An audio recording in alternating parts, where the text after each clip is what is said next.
How's it going, everyone, and welcome to another episode of No Excuses on YouTube.com. The favorite show hosts are still Venerian. And Vorsa, we're here to bring you the latest news and commentary on the video games industry for the week, or more likely, whatever smooth brain comments topple off our dome at any point in time to do with anything that crosses our mind due to what happened during this week, provided that we had a week. Which we And did. also, we're going to bring you a little bit of in-game content from FF. Yeah, so they put out a new patch this week, which includes not only the artifact Mandeville weapons, it also includes this feature. I don't know anything about it because I haven't looked at it deliberately. The variant dungeons. I've glamoured my weapon with the Mandeville axe, so you can see this is what the warrior one looks like at least. Yep, which is I'm not in actually control of the camera, so pretty freaking cool. I don't have that one. I got it for an alt class, so I have the Reaper one. I haven't glamoured it. It just has its default appearance. Yeah, I haven't unlocked the gun yet. I'll probably do that. Depending on how many purple shards or red tomestones I can get, I'll probably get it on the during the stream. purple shards. Purple shards, I don't know. What game are purple shards from? I don't know. The Spriggans seem rather fond of them, though. Yeah. Oh, I aggroed the bees! You aggroed everything. That's all dead. My music kicked on, and I'm like, what the heck is going on? I just What's shot a Fern do? Spriggan, and yeah, everything here chain aggroes, even at low levels. So, No, well, I mean, if you really want to mess things up, oh that'll no. go off later. Just leave it there. Give it 15. It'll be It'll go off in 15 seconds. It'll be fine. So yeah, during the show we're just going to do that, and like I said, I'm going in completely blind to this, and I think you two So are as well. Yeah, I have not looked at any content online. I have no idea what's in here other than the mount that everybody's riding. Ooh. That's the only thing that I know about it. I'll take a new mount. I think So- you've got to grind for it, but I don't know how it works. I don't know if you even get tokens for it in this version of the dungeon. So we're doing the variant version of the dungeon, which is one that you can queue for with any number of people, including solo. And it's designed to be content of around the level of the harder solo duties that you do throughout the story. So even we shouldn't be able to balls this one up. I'll be done set it now. Yeah. You Well, I mean, I had to prep this so that it would be entertaining when we do. yes. So I have to make that bet. But So- so we're going to go in with the three of us now. This is also version of dungeon content which you make choices which affect the abilities that bosses have. So there are 12 different endings or 12 different routes or something for the way that this goes, and I don't know what the decisions are or how you track which ones you've made, but I guess we'll just do whatever seems good at the time. Yep. Let's. So, TLDR, we won't be able to walk and chew bubblegum at some parts in this, so there will be dead air. Which is fine because I don't have anything to say for my week, honestly, this week. I have one video game to talk about, but we'll save it towards the end. Yeah. I may So- cram it in as a pseudo news segment and call it media coverage. Yeah, my week has been a kind of a absolute fiesta of giant jobs coming in. Like, normally we get one job which involves running to the next town over maybe once a month. Do you NQ us just the three of us or with a pug? Just the three of us. Okay. But we've had, I think, 6 in the last week. Which is, yeah, great for money. Not so great if you want to do anything else. Alright, what do we got? We have... Oh, we have Nanamo. Right. Open the door, Nanamo. So... She really is looking for any excuse to stop sultaning and go wandering, isn't she? She really is. Like, she's not a terrible sultan anymore. She actually can sultan now. But now that she can, it seems like she doesn't. Well, that seems like a choice. Yeah. Like, before she was basically just a puppet for the aristocracy. A syndicate, they're not really an aristocracy. They function like an aristocracy, but they're a business oligarchy. Yes. A syndicate, if you will. Alright, what are we doing? Twould seem. Oh, is Nanamo coming with us? Okay. Where does she want to go? She likes that one. Shall we go where Nanamo wants to go? Let's go where Nanamo wants to go for now, I think. Largely because, her guess is as good as any, I suppose. I wonder if she goes to a particular one or just picks a random one as well. Well, supposedly it's a little mini story or something that comes out of it, isn't it? I don't know. Yeah, maybe following her would give whatever version of that story is supposed to come out of it. Look at her. Just burning these clothes. Turn on your tank stance, Paul. Oh, my tank stance. Blam. Also, we don't need a wall-to-wall. Yeah. Well, we're taking it easy anyway, so. Yeah. I'm just going to shotgun everything for a while. It's fine. So, yeah. While we do this, that's basically been my week. It's just work, work, work. But on the plus side, as of today, we finally managed to find a new employee who is not garbage. So that's something I might actually be able to get some free time to fill it with stuff I've been neglecting for the last 6 months. Ugh. I'm actually stretching. I haven't even watched any anime. I've played a little bit of games. I went and finished Inscription, which, the ending was weird. And, the plot continued to be very much a creepypasta plot right up until the end. Although I do appreciate there's a small sequence right at the very end. I think it's actually the final fight or card battle you do, and it's just a blatant rip-off of Yu-Gi-Oh! The game's rules still apply, it's just you've got dual discs and a giant hologram projector, and everyone's standing up on towers for no apparent reason. You summon your junk? Yes, summon Warrior? your junk. Well, yeah. You're sorry, show him your junk. What? Warrior! Incidentally, the other day I did find someone with a credit card that was just a Blue Eyes White Dragon card. That is... The most Seto Kaiba thing I could ever imagine, yes. That, but also... That is also, like, super nerdy. Ultra nerdy, yeah. Like, that's so nerdy, I'm embarrassed. We got fake diamonds, aren't we, lucky? Yeah. Yeah. Is that a... There we go. Thought I saw a wobbly thing stuck to the wall. They didn't have nameplates, though, so... Yeah, it was hiding. Honestly, that's really been my week. I haven't had too much time. Did have time to play through the new Hildebrand content and unlock the means to get the relic weapon. I just haven't finished actually getting the relic weapon yet. Yeah, I think that they must have realised that nobody has anything to spend their tomes on, so... Yeah, the red tomes, it's just like, tomestones again. Yeah, because there's actually way more things that I want to spend my poetics on than there are as my red tomes up until just now. Yeah. So... It says a lot when even the Warrior of Light's tired of tomestones.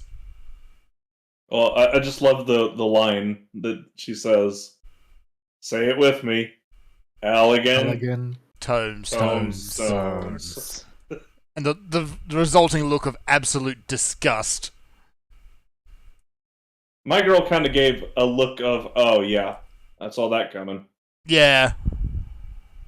And for me it was like, oh, not this shit again. Alright, so we've got our first boss here. He has a hammer. Yes, he's a gigas with a hammer, so Copper Bell Mines, I guess. Don't exit, boss. Don't get hammered. Don't exit, boss. Don't stand in yuck. See what he does. Colossal Strike sounds like a tank buster. Oops. Subterranean Shudder. That sounds like AoE damage. Yeah, AoE damage. Yeah. Okay. Okay, the floor is gratings are spurting Oh. Oop. Okay, apparently they do that. You gonna fix that, Aristotle? I'm working on it. There must be some way to tell which is going to go off first. I just missed it. Hey, we've got a ring and we've got a... There might be a reason for those markings, Narmo says. Yes, yeah. So which ones? There we go. Blue one's a donut. I was not actually close enough to do anything about either of them. I was standing exactly in the donut ring. Okay, so now we know roughly how big they are, at least. Yep. So you go stand on the blue ones.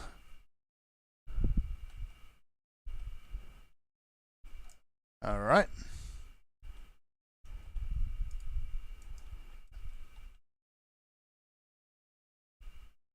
He likes his booms. He likes his boobs? Also, yeah, probably, but booms. Booms as in they go bang. Oh, No. hello. Change shape! Why? Change shape! A cheater! Ah. Yeah, that's just cheating. Is he going to do it again? I don't know. He hasn't started casting a thing yet. Oh, he's going to start rotating. Okay, so that bomb goes off first and then he rotates. Yeah. I was just so horribly out of position there, it wasn't even funny. This is hard to read. Yeah. Oh, thankfully it doesn't go on too long, though. It rotates very slowly. Floating catapult standing there does what? Anything different? Oh, there are 5 of them now. Okay. And he's got a shield. He's oh, is he going to start? Is he going to knock them around? Yeah, he does. I'm dead. Oh. Okay. None of that was sight readable at all. Well, I mean, we've seen it now. So, all right, we have some idea of what we're doing. Okay, we know what the barrels do now. Did we figure out the water? No. I figured it out. I could tell that there were 2 that were more foamy than the other 2, and so I stood in the less foamy ones, and the more foamy ones went off first, and then I moved over into the... Yeah. Okay. So, I don't know if that was my impression or if that was actually the case, though. Maybe we'll have to have a closer look. But he's going to shenan us with those barrels. Right. I'm just waiting for Ari to have mana. Yeah. I'm an Astro, you're fine. Okay.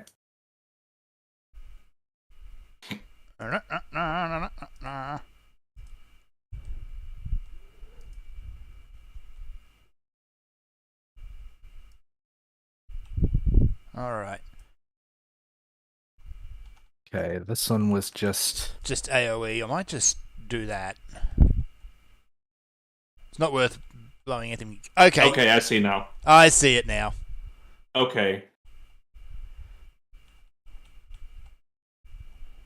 Their foaminess gradually increases, but it's offset from each other. Yeah, so the dangerous ones go first, and then the other ones come in after. okay. So, So exploding barrels down now. No. Yes. Yeah. Yes. Okay. So there's a safe corner. I'll just sit in the safe corner. Yep.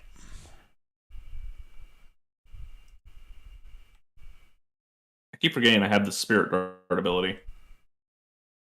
Oh right, we don't have that thing, don't we? Yep. So you can heal yourself if need be. No, Okay. that's the damaged one. Okay. Colossal Slam. flips That on- must be the flip. Yeah. That sounds like a flip. He's only flipping that one though. No. It wasn't. It wasn't. No, it wasn't. Ah! Position heal thyself. Working on it. Okay, now he's going to flip. Colossal Launch. Definitely. There you Colossal- go. That must be the okay. flip.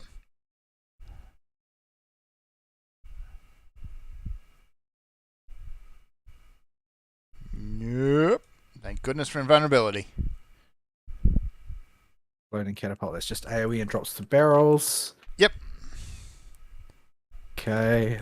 Is he going to flip this time or not? No. I don't remember. No flip on this one. Oh, No, yeah. this is the rotating. The barrels go first, right? Yeah, barrels go first, and then... This goes really slow. Yeah, it looks a lot faster than it is. He's not turning as fast as most of these types of bosses do. Yeah, most of these they'll keep up with your pace. Okay, runs to the back. Okay, he's going to drop 5, and then he's going to make one side have 3 and one side have 2. Yep. And he's going to charge. Okay. Alright.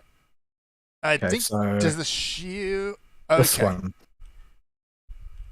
I'm betting this one. 2. Yeah, I bet the wrong one. Whoop. Get out of the current.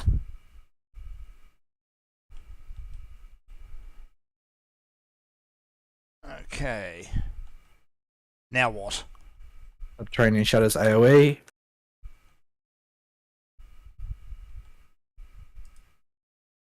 Froth and foam. No. Oh, okay. Oh, he's going to destroy half the room now. Okay, so I guess there's only one. You have a There's very... only one safe location. Maybe. There's Yeah, no time to move. There's no time to move. One of those was safe. Yeah, half of the room was safe and the other half was not. I couldn't tell that the back half was safe because it lines up so clearly along the floor. Yeah. Okay. Good. Alright.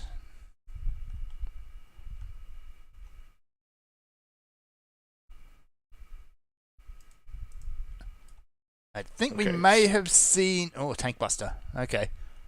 Never mind. He's still got more tricks. It's okay. Vol's got my quote-unquote 10%. He's good to go. Yeah. Okay, barrel's going down again. We'll see if he does anything different this time. That's a lot of them. Okay. Oh, no. It's a Is it standard one. he's Is he not- going to flip or not? Yeah, I think he is. No, Gigantic No, Mill. no. Gigantic Mill first. Okay. Oh, Fern. I got... Oh, I got- please don't. Yeah, I got fake dead. I was going to die no matter what there.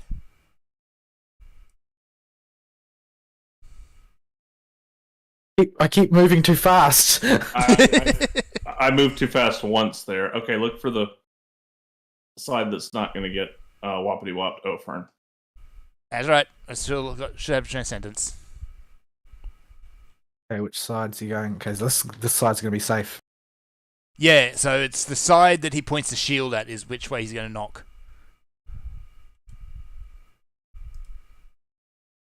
Alright.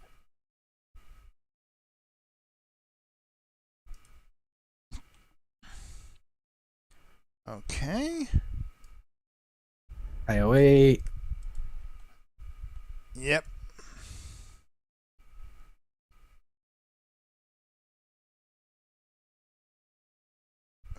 It's What? gonna be... This one's safe first that we're standing on now. And then here. Yeah. Yeah, there we go. Yeah, it's a little hard to see because of the way the floor is colored. Yeah. Barrels are going down. Okay. Is he going to flip them? I expect he's going to do something. No! Colossal swing. No. Whoops, crap. Wrong button. Alright. We good?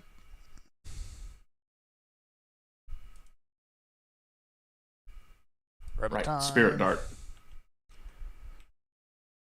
Alright. I'm paying too close attention to mechanics, so I'm not DPSing as much as I normally would be. Nor am I. I'm really doing an incredibly shoddy job of it, to be honest. This fight would be over if I was pressing buttons at the right time.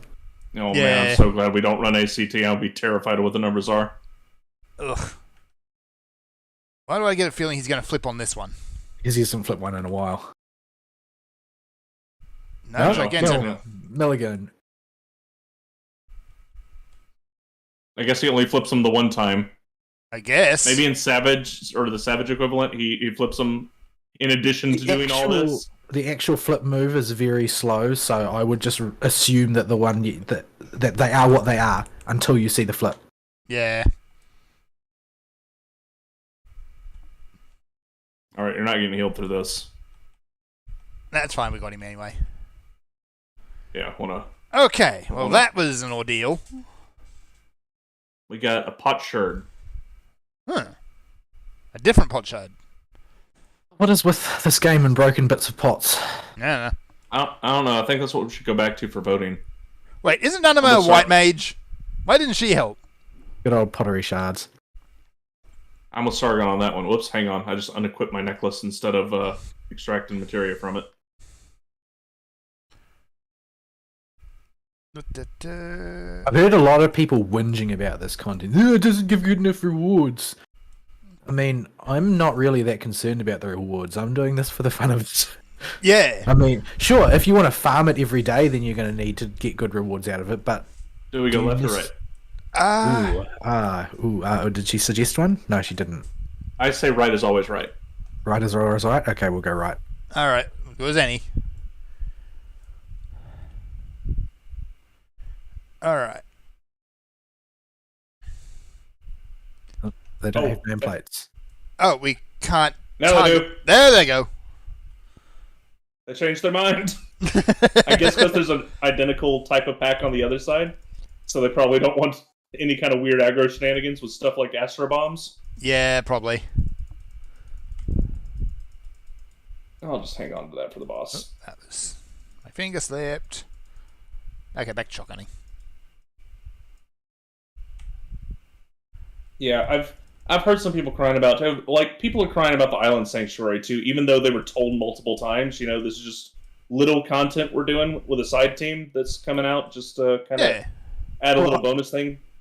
In my opinion, if you're upset about the amount of content in the Island Sanctuary, it's because you didn't engage with it as you were told it was intended. You deliberately binged it instead of doing it, you know, a little bit of time over a long time. It's not meant to be. This game isn't actually Animal Crossing. It's not. Yeah, you are supposed to play Final Fantasy, and this is one of the activities you can do. It's like saying that the game is bad because the Gold Saucer doesn't have enough activities in it to occupy your entire time. Like this, just silly. Yeah, about that. Well, I mean, if you really like Mahjong, or Chocobo there are races, some people who are just like Mahjong champion. That's all that they do. But, and I guess Chocobo racing, and like, I mean, I'm not trying to. All that stuff wasn't introduced simultaneously either. No. But what I'm saying is that people were told that this is a side activity. This is casual side content to do when you just want to chillax. And that's exactly the people that are complaining, as far as I can tell, all of them just went absolutely bananas on it, like it was Savage Progression or something. Yeah, you got like, I still haven't got all the rare animals on the island. I haven't got any of the mounts yet. I haven't barely done the workshops. The only thing I've done is finish leveling it. And the last thing I want to hear is like a bunch of streamers with their cadre of people spotting mobs for them to capture, complaining about, oh well, now that I've had this entire community help me complete this this objective, I don't have anything to do. It's like, come on, just grow up. Grow up. Some of us have stuff to do during the day. We don't get paid to play video games. I'd like to get paid to play video games. I don't know. I wonder if that makes it into a job, and then it's less fun. That would definitely make it into a job for me, and I would want to go read instead. Yeah, that's actually a common complaint, I guess, amongst streamers, is it tends to just ruin a lot of the fun they get out of gaming. Yeah, you'll be fine. It's more Malefics. Yeah. But anyway, riveting Astro gameplay as I cast Fall Malefic over and over while ignoring Ball's health bar every 20 seconds. So anyway, that's honestly, the little bit I talked about was honestly it for my week. That's, yeah. But thankfully things should start easing up very soon. I think I've got one more week of chaos while we get the new driver sorted out. Did we go the wrong way? Yes, we did. Yes, we did. Animo went a totally different way. That way looks very much like where you're supposed to go, but it is not. Wait up, Nanamo. No, now we gotta go find the other way. No, the door is foreboding. Foreboding. Oh, wait. It's got two, Alright, two messages options. engraved in common tongue in the beginning, blah, blah, blah, blah, blah. Something, Ifrit. No, that's important. In the beginning, Lord Inferno shared with us his flames. Speak the name of the gift he bestowed upon our bloodline. The blessed spark, the sacred fire. I don't remember if I any know. Amalja lore. It was Sacred What did Fire. you, you, went Sacred Fire? Okay. Okay. You went Sacred Fire? Yep. Okay. Because I remember something sacred fire at some point. Right. Well, I guess we're fighting a house now. Sarcophagus. Oh boy. What's living in there? Or dead, Is- as the case I'm may gonna be. talk to it. What does it say? I'm going to stay over here. You can touch I it hope all it you like. eats yo. There are holes in this panel in the floor. I'm not going to stand on it. Oh, okay. Oh, okay. It's cutscene time. Cutscene. It's the Ark of the Covenant. It's going to melt Nazi faces. Oh, no. It's your boy, Undead Shadowcaster Zaleska. If he starts doing the bathing dance, The yeah. undead bathing gonna- dance. He's gonna pelvic thrust. It's okay. Are you standing in aggro range? That Right. would be quite a mean trick. Okay. Odds of us wiping pretty high. Pretty so high. just keep an eye out for all of the visual cues that you can. All right. This Get in floor there. is divided suspiciously into squares. Some of which have holes in them. Some have holes, which I don't want to stand on, and I suspect there's going to be something around the border. Show of strength. Strength. Yeah, there's the border. He set fire to the border.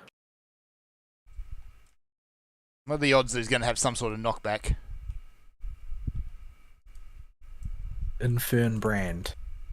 Oh, okay. Okay. So he's created 2 panels. I'm guessing frickin' So I'm not lasers. don't stand in the columns those are in, I bet. That or they block the fire. No, Okay, don't so stand. the first version, simple column. Yep. Which means Okay. they're going to get a lot more Line- complex patterns. Line tank buster. So yeah, don't stand behind me if he's doing that. Yep. Infern brand. Which is just a... Those balls this fireballs. So AoEs presumably. I'm gonna get away from them. I'm gonna stand in the very corner. Yeah, they go Yeah. bang. They're quite big. And they go off very quickly. You have only a microsecond to adjust. Yeah, you're meant to anticipate, I think. Yeah. Okay. Double doors in a row. No, and hang on. Lines No. and Here. I bet they move. are they? Yeah, they're bet gonna freaking move. Yeah, they swap places with the pillars. There we go. I thought that was the case. Oh, of strength. Okay. So make the room smaller. Is this a soft enrage? No, I think that it's just an AoE that time. Yeah. Okay. Infern brand. Okay. Swapping. Swapping fireballs this time.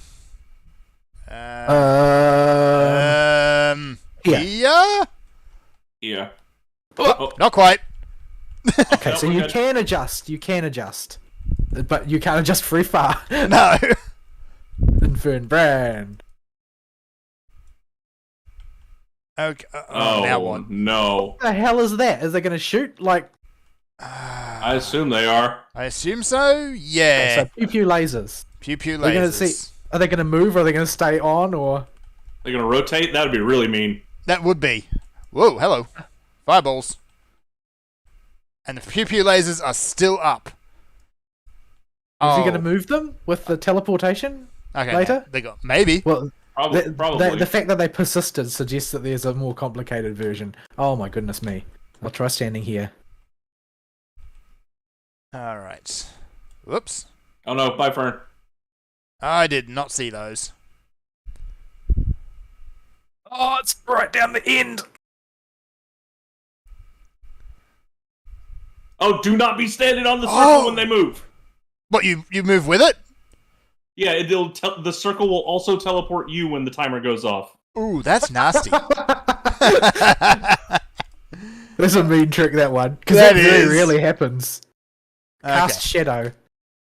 Okay, This the is- first one that went out, I presume, will explode first. Yep, Yeah, and It's then just like a that. double segment like in a glare.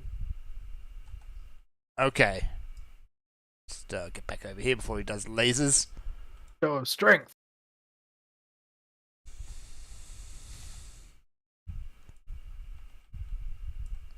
Would you get in here and heal Nanamo?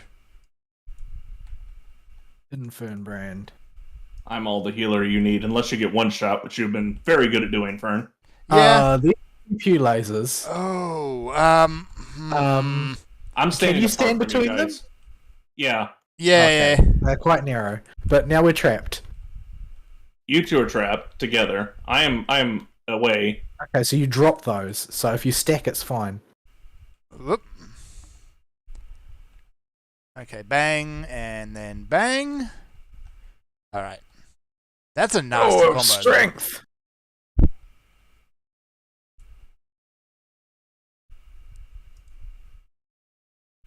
Where's your spirit darts, bros? Infern brand. Hang on, I'm putting shields on everybody. Regular doors. No, hang on. Teleporting. Oh. Teleporting orbs plus doors. Oh my Safe goodness. spots over here. Yeah, this is, I think, about it. I think Vol's in a good spot too. Yeah. Fire steel fracture. That's Line. Okay, just a line. If you, yeah. Oh goodness, what's it doing? Right. You're gonna hit spirit dart. That's what you're gonna do. Oh. They're not moving this time. Yet. Ooh. Far end.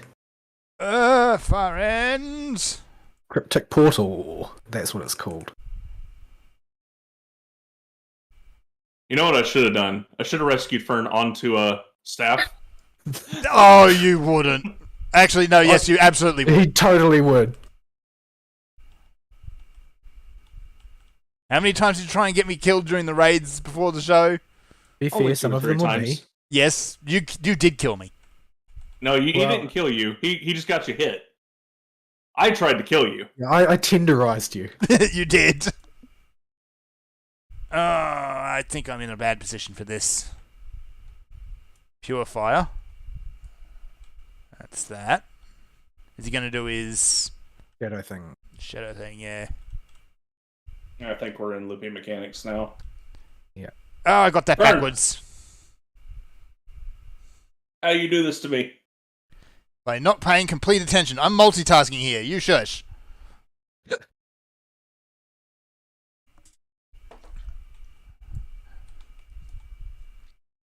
Alright. Nothing fancy about these. Oh! Here should be safe. I'm just gonna hide in the corner. I'm just gonna do this for funsies. This may hurt a little bit. Whee! I love that. That's so fun. It's just a way to screw people up who want to go and just stack on the presumably safe spot. It's just sneaky. Hang on. Alright, full buff stacks out. Go ham. Over here. Oh, he's out of range of macrocosmos. Oh. Where is it? Here?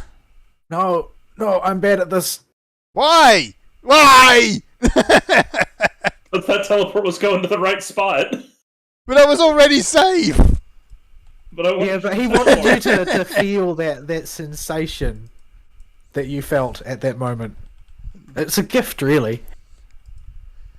Some sort of terrible Rube Goldberg machine. Hey, you have no idea how proud I was that I figured that out that quick. Oh, this is different. Alright, what's he doing now? He's just gonna do the same thing, more or less, I think. Yeah, there it is.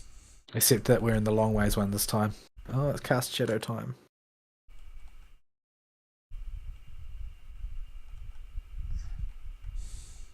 Okay, enough of your shenanigans.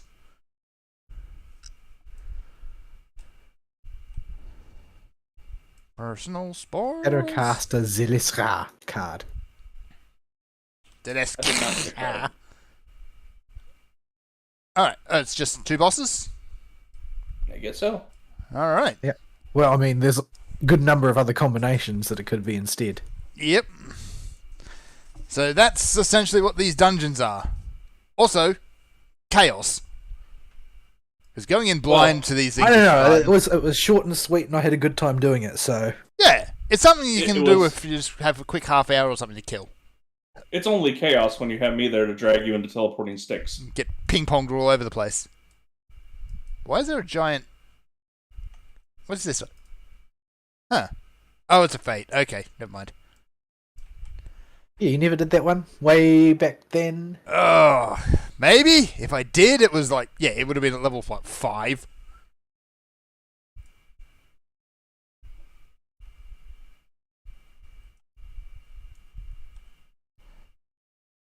Oh dear. So yeah. Anyway, Vol, did you have a week this week? You gonna help me kill it, Fern? Not terribly much. I'm gonna do it in a way I can get some experience for it. I did not. Not terribly much. I would say that I was not. Oh, I didn't even manage to get there in time. I was not overly busy this week, but it was. We've got a lot of people in training right now because we're in one of those phases where we had a lot of people leave, and so now we've got a lot of new hires, and so I had to spend an awful lot of time fielding questions.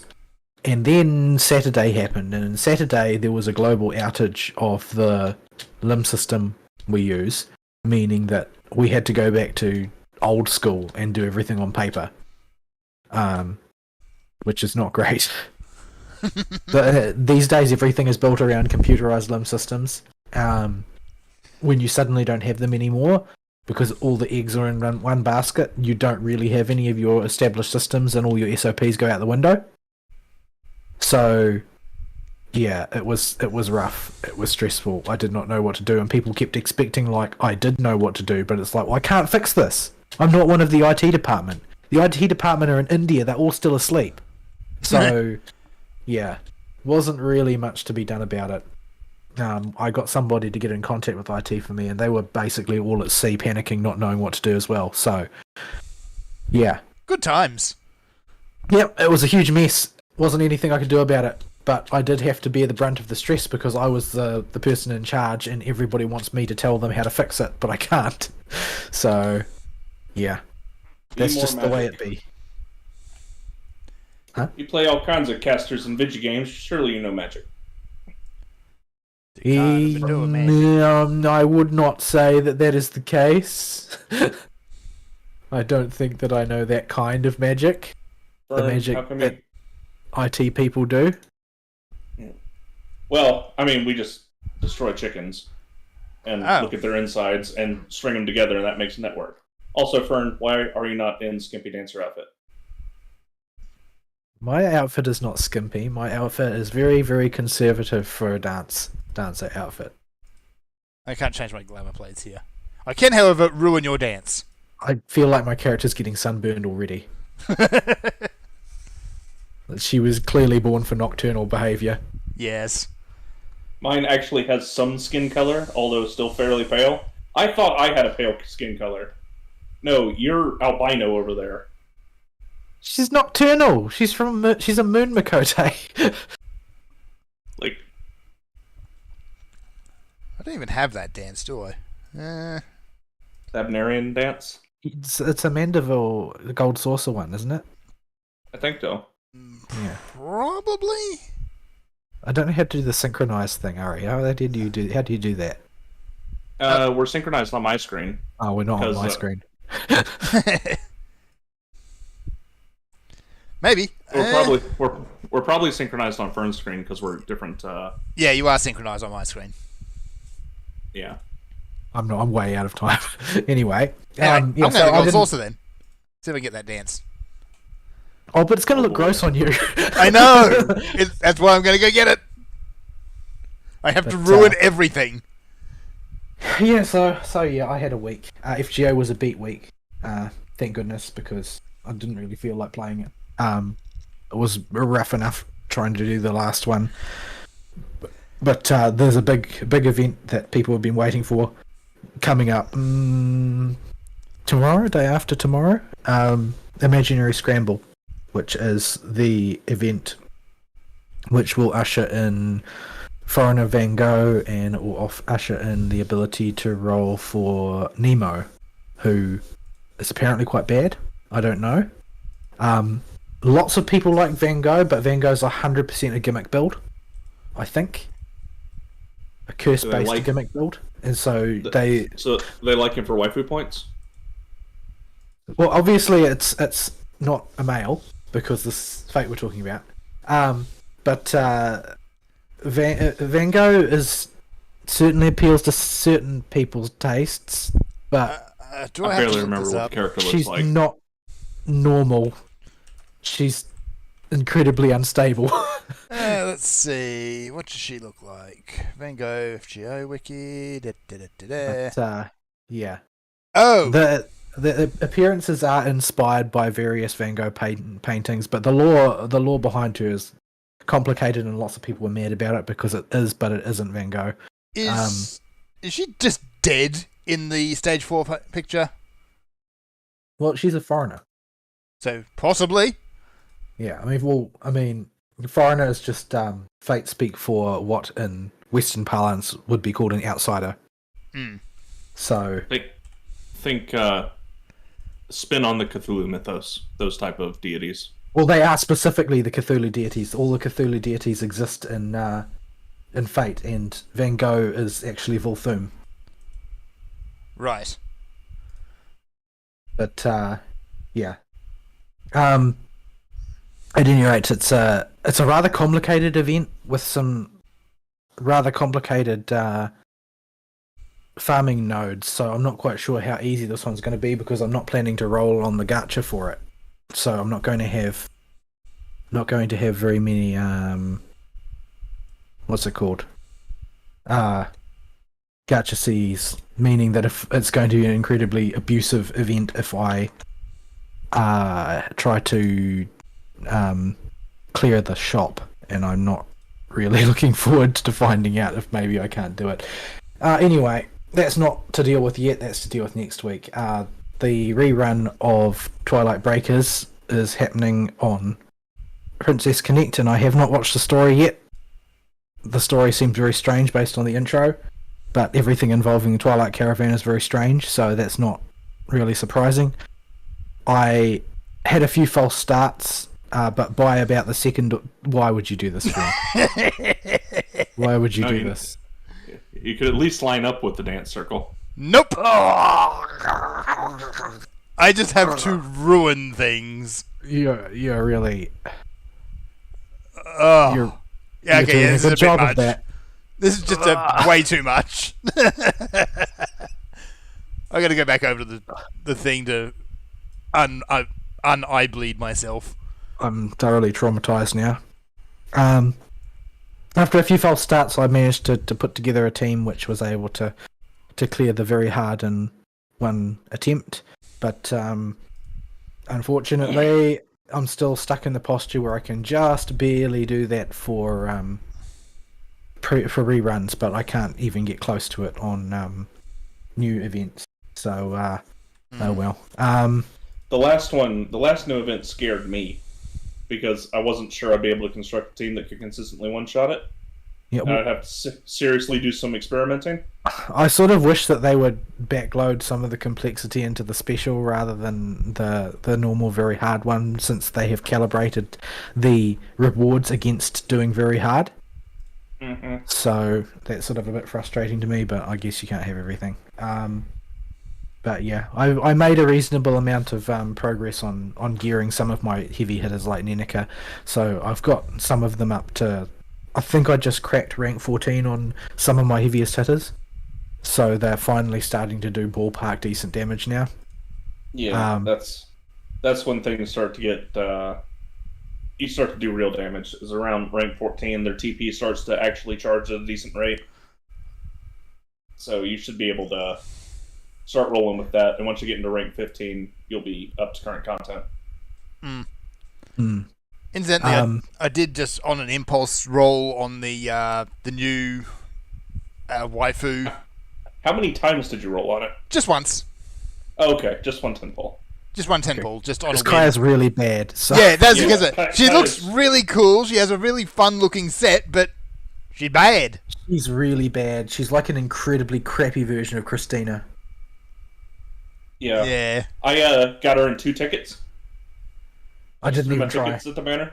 Yeah. I did not even try. I'm very close to having, well, not very close. I'm getting somewhat close to having 4 sparks in the chamber. So I'm at this point I'm sort of monomaniacally focused on that. Nobody needs man. 4 sparks in the chamber, but Man, I sit perpetually at 1.5 to 2 and use the rest for refreshes. I can't do the refresh thing. Like Dang. it's just not it's not worth it for me. It's not worth it for me. I'm not in that, just not in any hurry. I can't make any advancement in the arena anyway because I don't have the right sort of composition. Like every other team, like if I go in arena, every team has got 6-star Pecorine in the Echo. front and 6-star Carol in the back and 6-star Kokoro in the middle. So I can't really meaningfully do anything.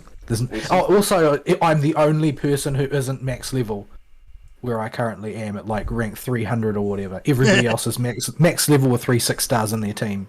So Well, like I can't 300 meaningfully isn't- participate. 300 isn't that bad a rating for somebody that isn't max level. That's near the top-ish of your bracket. You're doing good. For you're in the top 500 of your bracket, and you're not even max level yet. I couldn't pull that off when I was doing arena.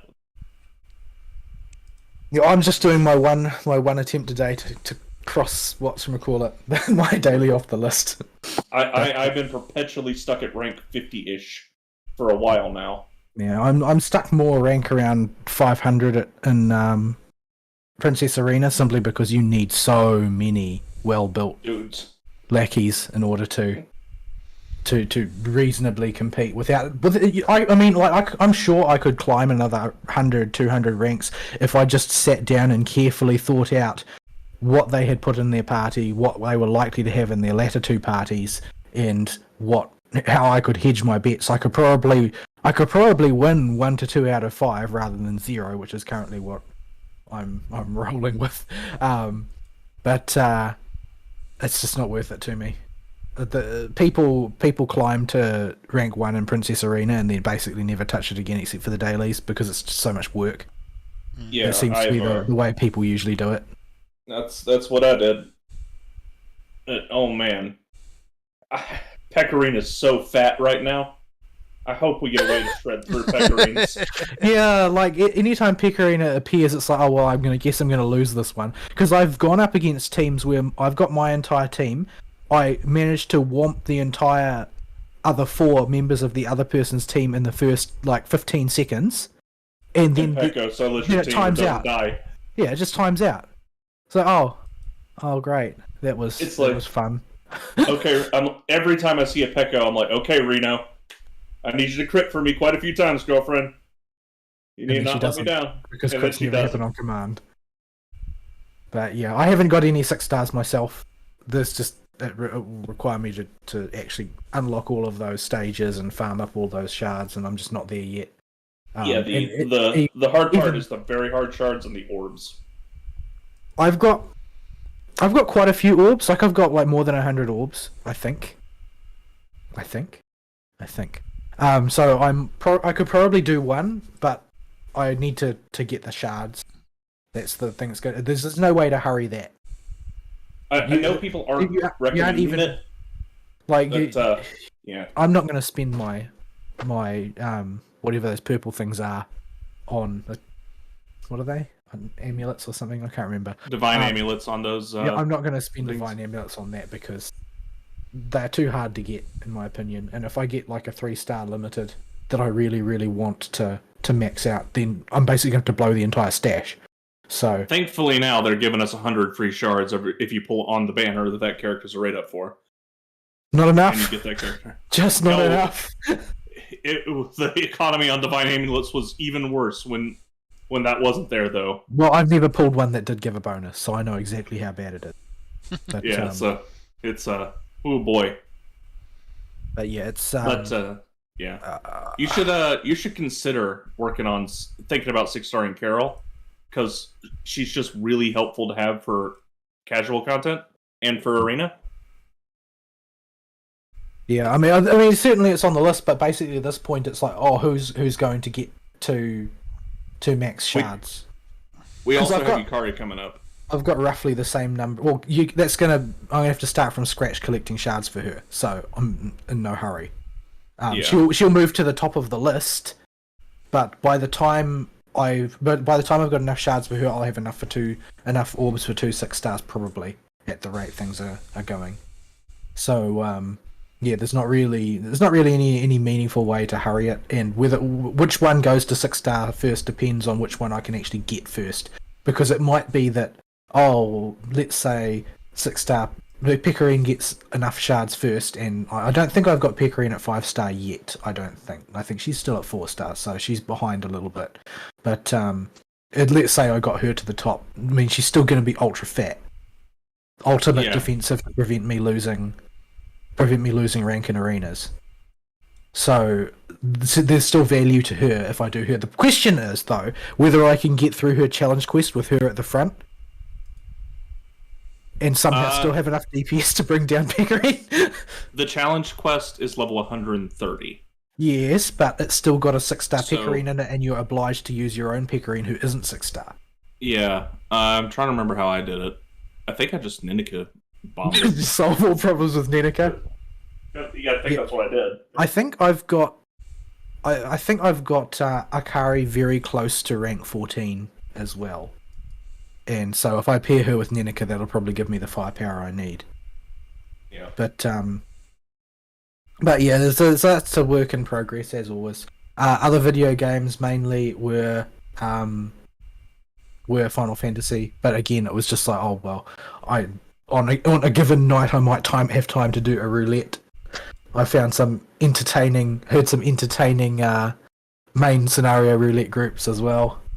I did have one Castra Meridianum where the guy only ever pulled one pack at a time, but I'm like 90% sure that it took about the same amount of time as pulling wall to wall. It did not seem to me that it took any longer. I think that's just because the amount of DPS that gets brought to main scenario is so mediocre that you really can't tell the difference. I think it's also most people in main scenario are not exactly paying attention. Yeah. So, while if everybody was on point and actually doing their optimal AoE rotations for like level 50 or whatever, yeah, maybe you get off with like about you cut off a couple minutes, but you're in there for already a 30 to 45 minute experience. So it doesn't feel like you say.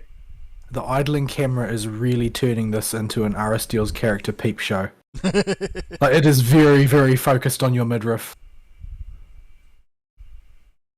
The idling camera has a character all of its own. I really wish I hadn't just randomly upgraded the gloves to whatever was in my bag, because they don't match the rest of my dancer outfit. Oh well, there's nothing I can do about that. Yeah. Anyway, incidentally, I just unlocked another Silder Subterrane, as it's called. Yeah, that's the one that is actually serious business. It's got a minimum number of 4 people, so you can queue for it with 4, or you can get a pugger. But sounds like a bad idea. It's rated as being as difficulty as the extreme primals, and once you get above that, then it's rated as difficult as savage content, and you don't get reses ever. Like, I'm not just talking during a fight. You don't get reses. If everybody in the party dies, you go back to the start. And you have to clear every trash mob on the route as well. Looking at this, there's also another restriction. You've got to have 1 tank, 1 healer, 1 melee DPS, and 1 range DPS. That's standard. That's what it looks for. That's always most parties are the roulette will look for that. It tries to get that, yeah. Yeah, most of the time it does, but there is another restriction, which is that you're on a timer, and if you take too long, everything enrages and kills you. Yeah, that's fun. It's designed to be savage in every sense of the word. Not meant to be easy. But I mean, that's the point, right? Like, if you can pick something like that, or alternatively pick the World of Warcraft approach of Mythic Dungeons, I would pick this every time. Yeah. Because this is designed to be challenging instead of just to create the most toxic possible community. Yeah. Yep, that was... Somebody had been watching too much HDQ or something when they came up with Mythic Dungeons for WoW. When I heard small group hard content back when we were still playing WoW, I'm like, oh, that's really exciting, that's cool. And then I heard, oh, it's all about speed. I'm like, oh, that's gonna... Oh, boy. Yeah, there is a speed component to the highest level of these Criterion dungeons, but it's just a cap, basically. It's like to prevent people using degenerate strats that just take an eternity but are guaranteed to win. Like, it's just so that you can't be too careful. So that you can't just, have your healer focus on maintaining mana and keeping everybody at 100% HP. Yeah. Like, that's why they have these enrages in there. But other than that, there is no additional benefit to going really fast through all the content. Yeah, other than it's just done and over with. Well, yeah, but I mean, you're not going to be trying to take on content like that, a dozen times a day or anything like that, unless you're an insane person. I don't know if it's loot locked or anything like that. I doubt it, since people I think have earned all the rewards already. But yeah, people have been complaining non-stop about the rewards. I don't know, like, that's not what games are about, in my opinion. What do you need the rewards for if it's gear they're talking about? To do what content exactly? Yeah, like that. People are like, oh, there should have been, functional gear rewards, and it's like, well, really, why though? This is the capstone of its own type of content, and once you can clear it, you can clear it. Yeah, I don't see any real reason to have functional gear. Instead, putting it onto like glamours and mounts and fun stuff like that. If you want to grind up your green tombstone gear, all of it, you've got basically the best gear you can have outside of the actual pinnacle content, which means that the next to best gear available is casual friendly. And eventually, the best gear at various points is going to be, oh, well, you just purchase it from the market board, which is also casual friendly. If you've got a guild making exercise, then, well, you can get whatever gear you want. Because this game is so not about gear. This game is about glamour. Like, I can understand if they think, well, there should be more glamour available through this. But that just means that you've got to employ more artists. And I'm sure that they will add more glamour over time. What would be a real kick in the nuts is if they had put a whole bunch of glamour into the shop at the same time, which, as far as I'm aware, they didn't. No, they did include a new generic glamour with this patch. It's trench coat, but, I mean, it's whatever. It works for some people. But, I mean, I've given y'all a fashion show before. This is clearly the end game. Yeah, this is what matters. What's the point in slaying giant monsters if you can't look good while doing it? The idling camera is really making me feel self-conscious because it's just gazing longingly into Aristeel's bust. Oh, now it's looking at your ass instead. That's a totally different part of the body. Yeah, it's panned around. Oh, now I'm going to look at the rear end. What's going on over here? This is just your subconscious telling you that you are self-conscious. Alright, I'm going to assume if we come back to Kokoshu, we can do...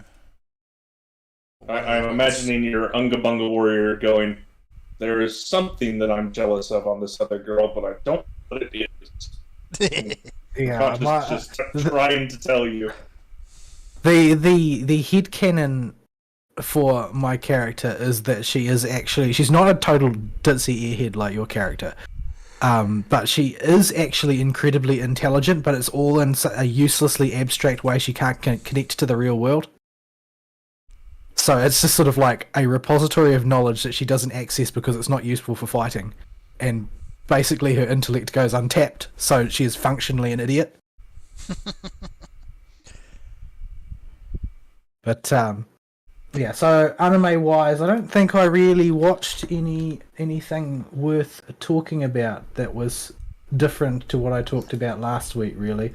I did watch the stuff that I watched last week, the next episodes, and yeah, they were,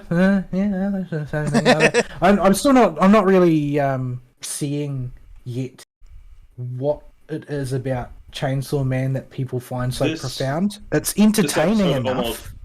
This But episode was really boring for the first half. I almost fell asleep. yeah, I thought it was a very bad episode.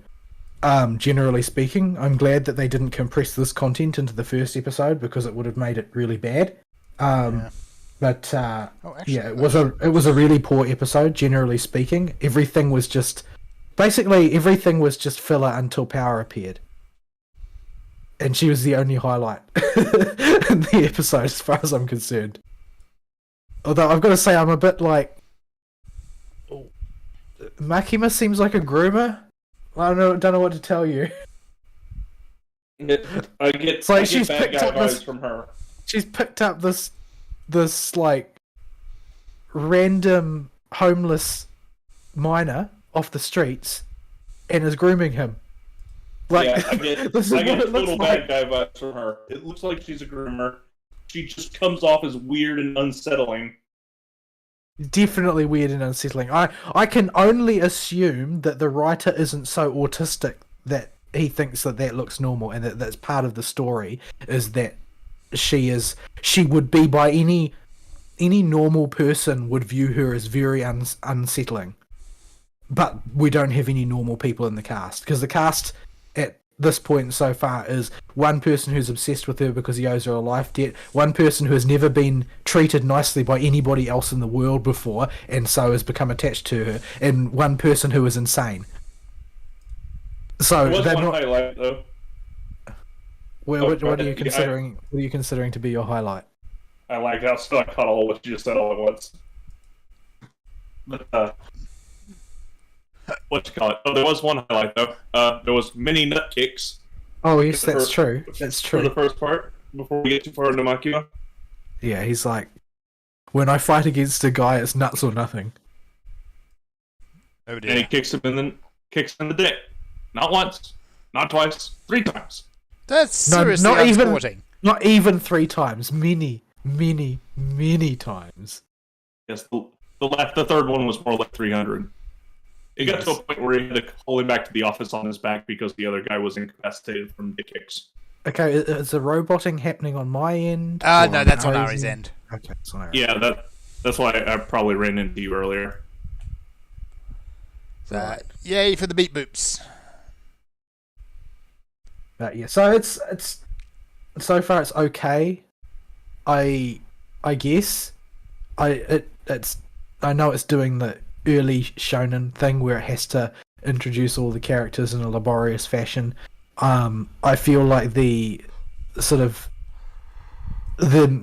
protagonist Denji's obsession with Makima is at this stage nothing more than a plot tumor. Like, I'm sick of hearing about it. Like, sick to the back teeth of hearing about it. Mm. Like, it just comes off as gross to me. It's super red. I'm not 100% sure what you're saying. But yeah, it's just the whole thing is very unsettling. His obsession with her is unnatural, caused by his distorted perspective of the world. Her exploitation of that is grotesque and not entertaining at all. All of the characters seem weird. The only one that seems natural is Power, and she's supposed to be the freaking demon creature. So, yeah. I mean, she's a little crazy, but it's just like having Ibaraki on your team, basically. Psycho Banana. Yeah. So yeah, I don't have much else to say about that. OPA's episode in Bleach has appeared, and he is one of the shortest-lived villains in the series because he gets obliterated pretty quickly, if I recall the manga. But he is also the most Nazi-looking of all of them, I think, arguably. So he's currently taking center stage and being very Nazi. Oh dear. But yeah, it's Bleach. It's Bleach, and it's doing Bleach things.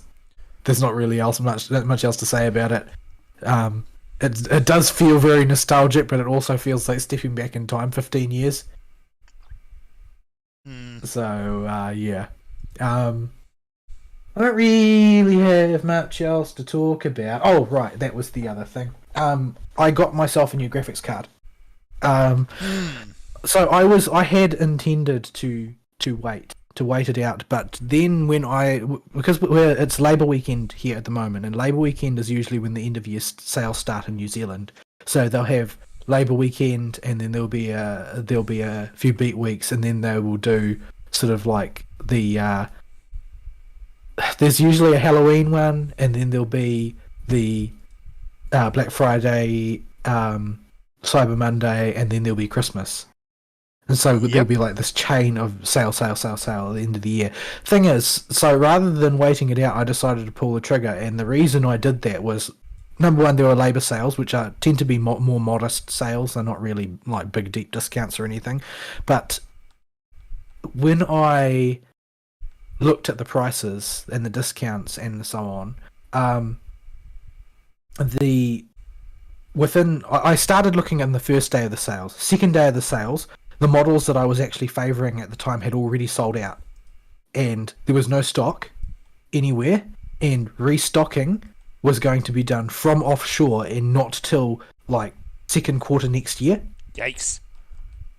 And stocks rapidly dwindling for everything that I had in my strike zone. So in the end, I just decided, I'll set a budget, I'll get the best thing I can get in that budget, and we'll just call it good. Because I don't know what the economy is going to look like, and it looks like the suppliers, because the suppliers don't have that much stock either.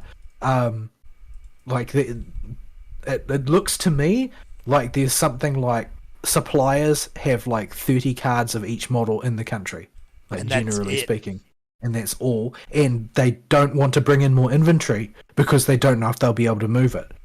If they bring in more inventory and then NVIDIA announces, and this is the 4070, which blows the 3070 and 3070 Ti and 3080 out of the water, nobody's going to buy those anymore. Yeah. So they don't want to bring in more inventory. So basically, I'm going to get stuck waiting for either NVIDIA to announce something, and who only knows when they're going to do that.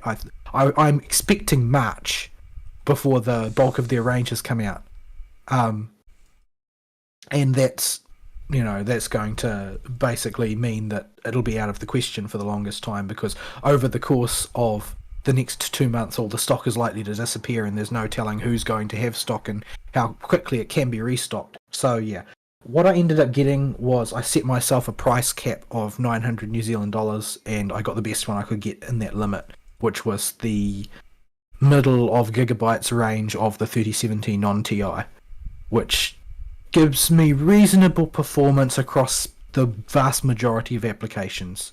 It was being weighed against the a much better discounted AMD one, which was the 6750 XT, which has a noticeably higher frame rate under ideal circumstances, but as the circumstances get less ideal, it trails by more and more. So it has sort of like higher highs and lower lows. Yep. Whereas the NVIDIA offering has lower highs and higher lows. So it's more even across different applications. So I decided to go for the more consistent card in the end. Yeah. That card should last you a while. A lot of games, as far as I understand now anyway, are optimized with the 3060 or the 3070 in mind. Yeah, I think that's, from what I've heard from people who work in that space, roughly 2/3 of the people who consider themselves gamers who play relatively modern games are using a 3060 to 3070 Ti in that bracket. So it is, since it's got the large market share, is what they're going to be designing for generally. Yeah. So I'm reasonably comfortable with that decision. I didn't get the best one available, of course, because all the good ones are actually out of stock. But generally speaking, a partner vendor will create 3 cards for any given model. There will be a stock card. There will be an overclocked version of the stock card, which has more cooling to deal with the overclocked power draw, and they'll have like a super tricked out premium model. So I got the middle one, the one that's the overclocked version of the base card. So that should be fine. I looked at getting the premium one. The price gap is usually about between the standard one and the overclocked one is usually about $50 in New Zealand, and between the overclocked one and the premium one is usually about $100 to $150 premium, but I'm not sure how much that actually makes a difference, to be honest, between those models. Maybe between the very top one and the very bottom one, you can see maybe 5% in frames, if you're lucky. But I doubt it's actually all that much. I think it just allows them to sell the same card in 3 different price brackets. That's the feeling I get. I've never seen it really tested. I haven't looked at benchmark for them. Well, not independent benchmark. Because it's not like you can trust their benchmarks, right? Yeah. But yeah, so I've got that, and man, why are graphics cards so big? Hey, It you have to. It does fit in the case. It does fit in the case. I made sure that I had a case that was had 330 millimeters of space, and this card is like 280 change. So it's only just. It just fits in there, but that seems to be the standard size for any of the non-stock ones. Like at stock, you can get a relatively short one at like 220, 240. But above stock, you're doing the triple fan thing with the extra chunk of fin stack poking out the back. So yeah, it's they're all quite large. Yes, very large indeed. But now my computer doesn't sound like a vacuum cleaner every time I play a video game of any sort, and it doesn't slow down to 5 frames per second whenever a boss does a big flashy ability. Yes. So it's been a lot more comfortable to play, and I'd never really compared a Nvidia and AMD card back to back, taking one out and putting a new one in, and then doing the same thing again. But I feel like the actual color balance renders differently on the Nvidia, which is not to say that it's actually better or worse, but it feels different to me somehow. I'm not really sure exactly why. Or maybe it's just renders the lighting differently, since that's got a lot more sort of card side calculation associated with it. Yeah, I think that's the case in here, is it's just processing the light. Yeah, anyway. I'm trying to make a shininess joke, but it's not working. My brain can't process. Probably not appropriate, considering I'm doing the level 60 Dark Knight quest at the moment. When Ari disconnected, it knackered the automatic idling camera, so it's just sort of fixated on his belly button now,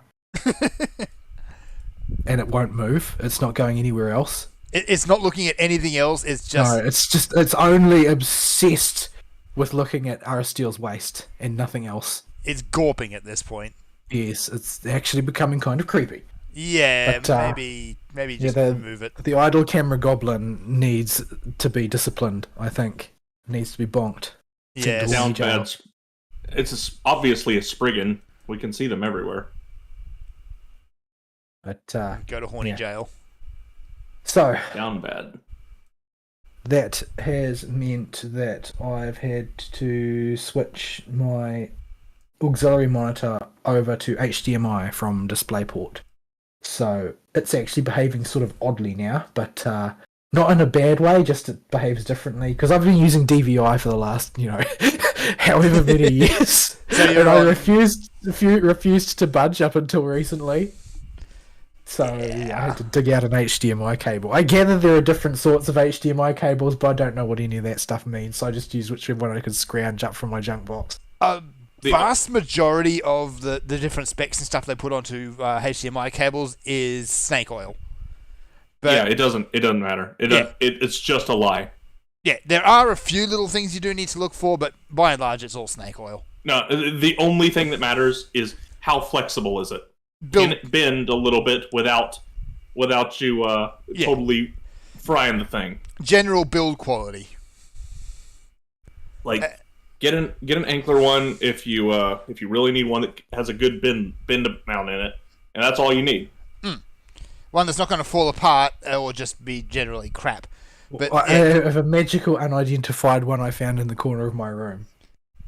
If it bends, you're good. It works, so I'm going to call that a win. Yeah, like especially during the kind of the height of the HDMI adoption boom, you had the things like the gold plate plugs Well, I'm not Scam. talking about whether they were gold plated or not. I'm just talking about they all seem to have like version X.Y. Yeah. I don't know if like they add extra like channels or protocols or whatever that require additional data transfer that only these new ones have or any of that crap. As far as I know, nope. But yeah, at any rate, that is what it is. There are 4 holes in the back of this graphics card for 4 plugs. Can you actually just run 4 monitors off the same graphics card? Is that what that means? Maybe. Yes, potentially. I guess so. But why? Oh, that seems like that might kick the fans on. Oh yeah, I think that would get my hands on. the fans they do run, and in fact they make a sort of an annoying noise, but they also sort of don't make a sort of an annoying noise. I'm not quite sure how to explain it. If One I of those put noises that if your ear was closer to it, it would be annoying, but since it's no, quiet enough, you actually, don't care. quite the opposite. Quite the opposite. If my ear is right next to it, it sounds like the gentle blowing of a normal fan.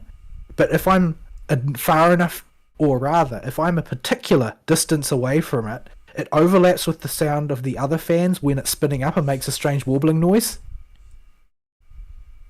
Just briefly, when it's spinning up, you can't hear it if you're right next to it because you can. When you're right next to it, you can hear each of the different fans in the computer as a separate noise.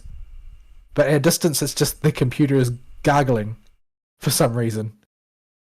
It's still overall significantly quieter than my old one, though. Which my old one was trying to create a tornado in the case in its desperate attempts to stay cool while rendering something it was never meant to.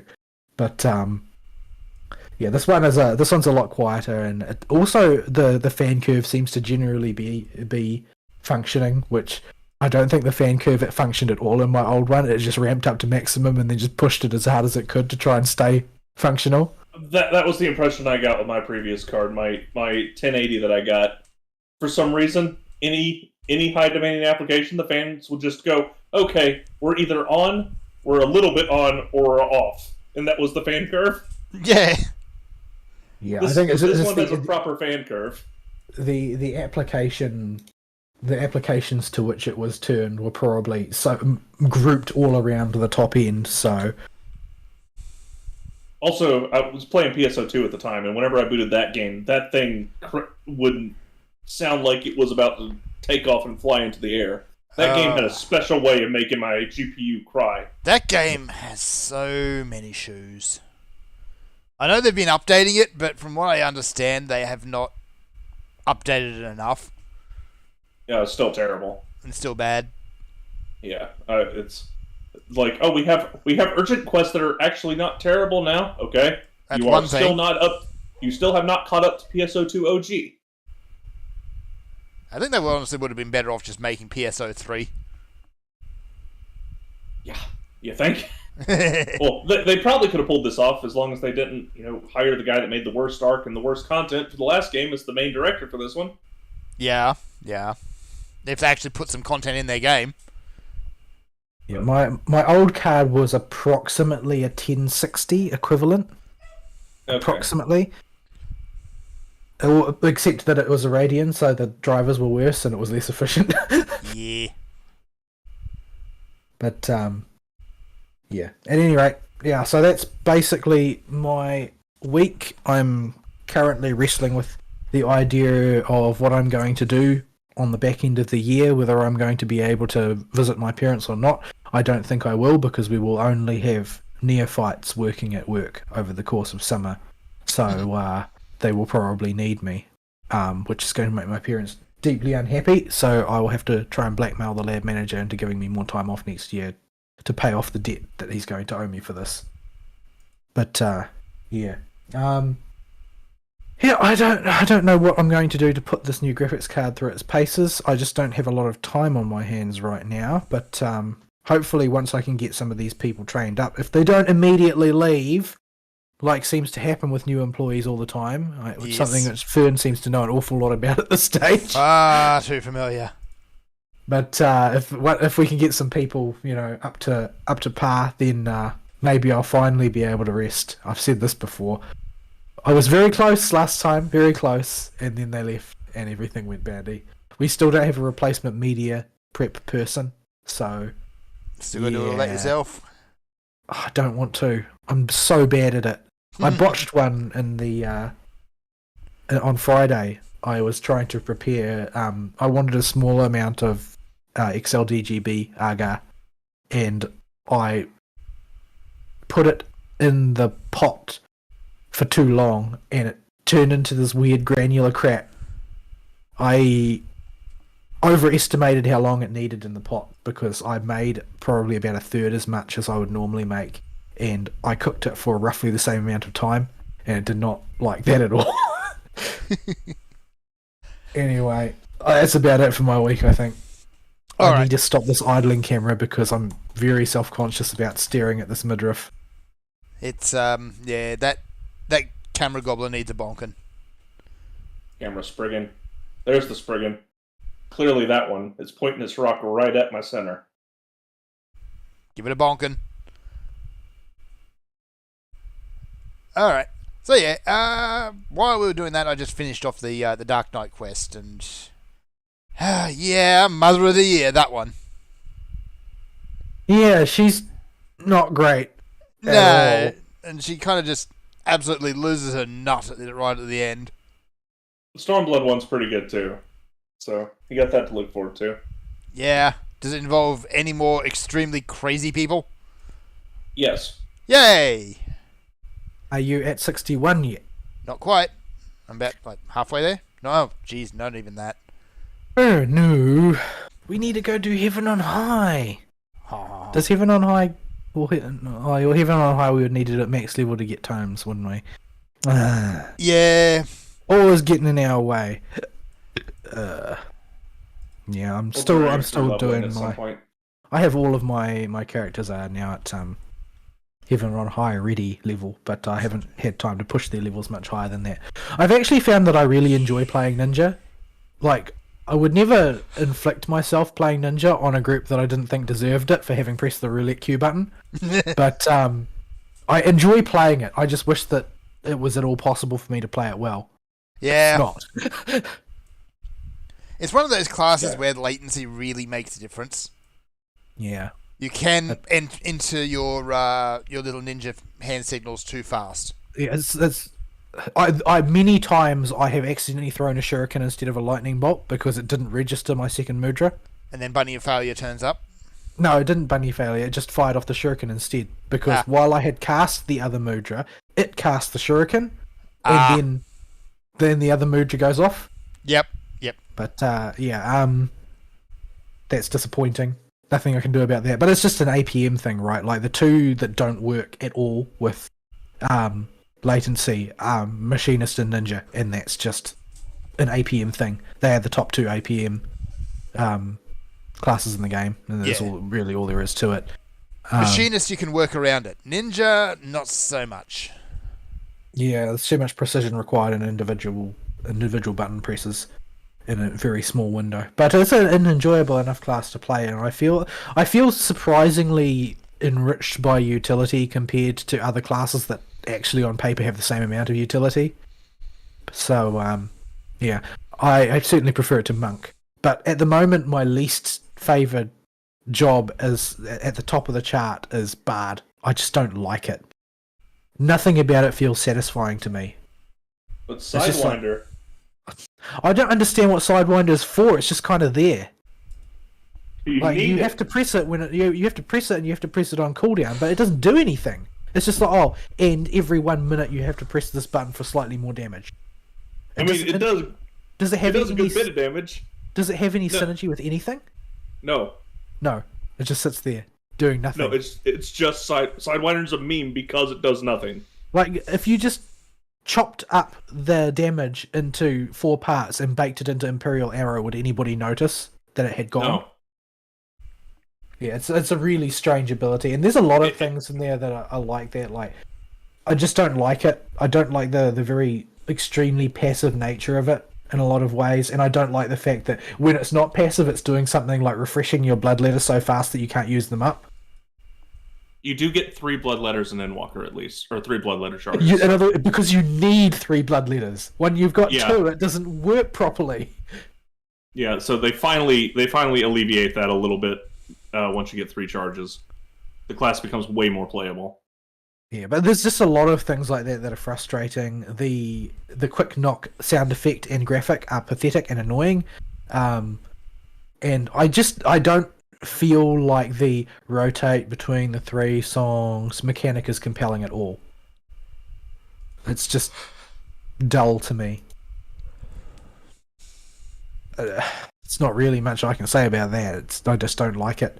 Machinist is much more selfish. Like a bard, like you got a very support oriented sort of design, but I also don't feel at all like I'm supporting the group. It's like, oh well, I'm there doing my bard thing, but because I'm here, the group will be sort of generally supported by my presence. Yep. It's not. I don't feel like I'm actively doing stuff to support.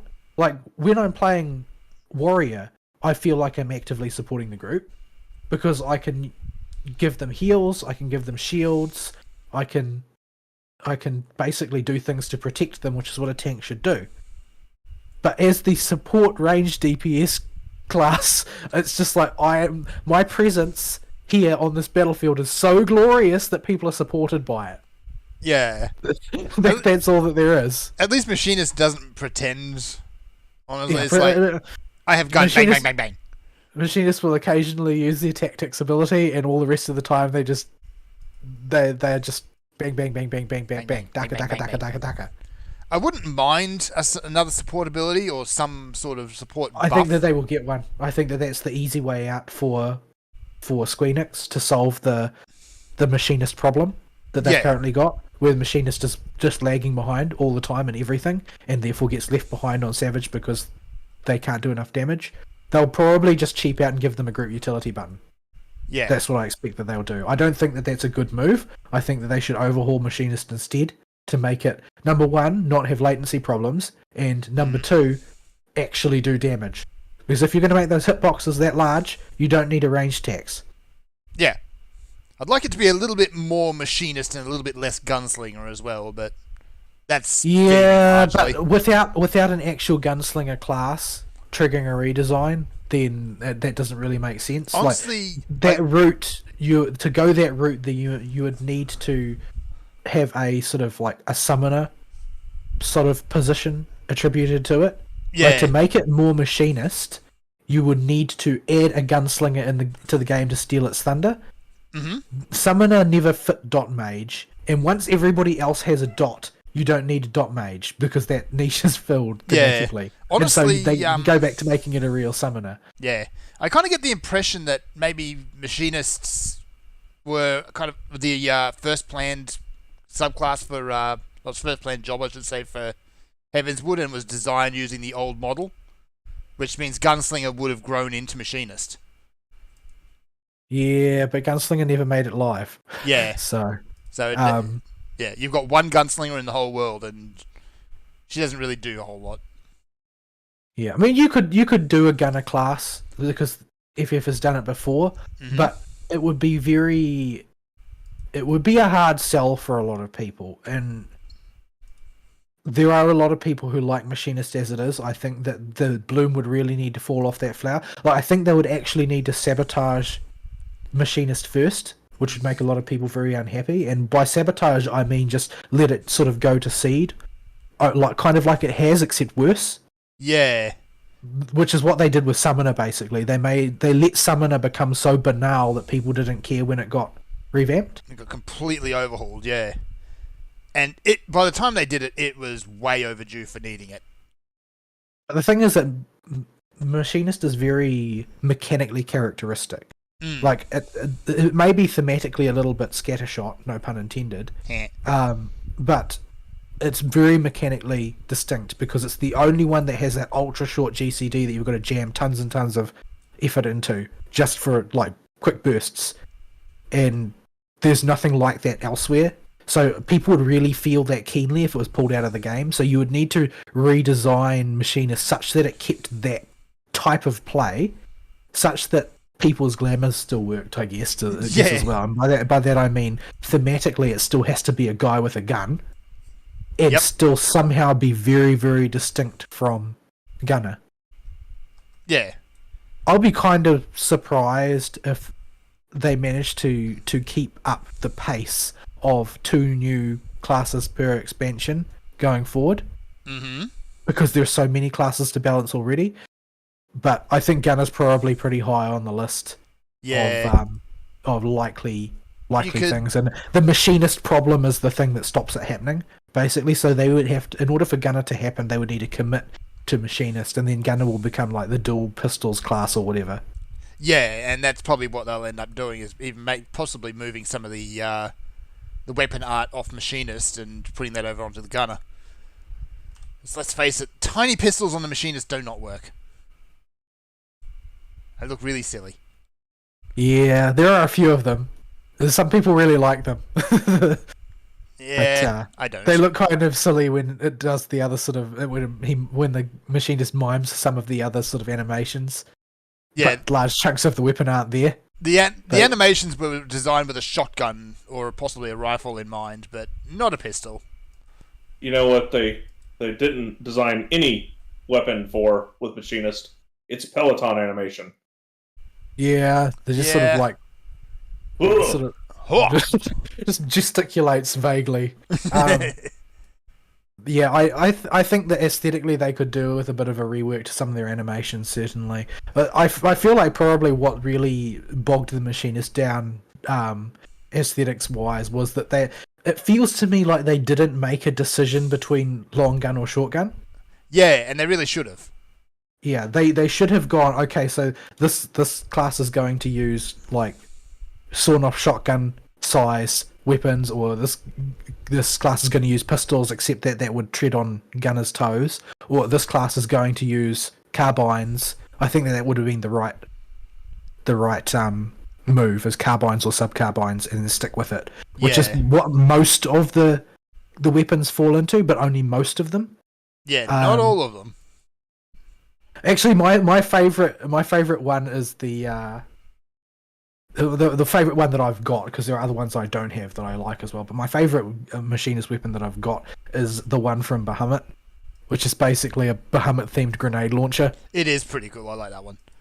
On the other end of the spectrum, though, you've got the Mackay gun, which is tiny. And in my character's got hands the size of large hams. So essentially, it looks like he's got no gun at all. That's part Oh, of the Mackay Alchemist Yeah, sort of thing that they have. Their gun is very loud. it is very. My mechanist glamour is broken. You- Here's my I dancing don't know. glamour. You're not wearing pants, so everything seems to be functioning as expected. Oh, I got the animal weapon for mechanists. Anytime Aristeel isn't wearing pants, I assume that his glamour is functioning as intended. Yeah. All is right with the world. No, all is not right with the world. You're using a Cryptolurker weapon. Oh, all is not right with the world. I am using a Crypt Lurker weapon. Oh, I don't have anything better.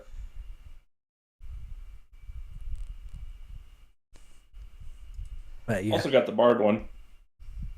What do you mean you don't have one better? You could get one for free in Old Charlian. Yeah, but it's not in my inventory. Anyway, Aristeel's weak. Or are we going to take a break? We should probably Yeah, take a break. Either's good with We're- me. I can go get a beer. Yeah, we're overdue for a break, so let's go to a break. We'll be right back.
And we're back.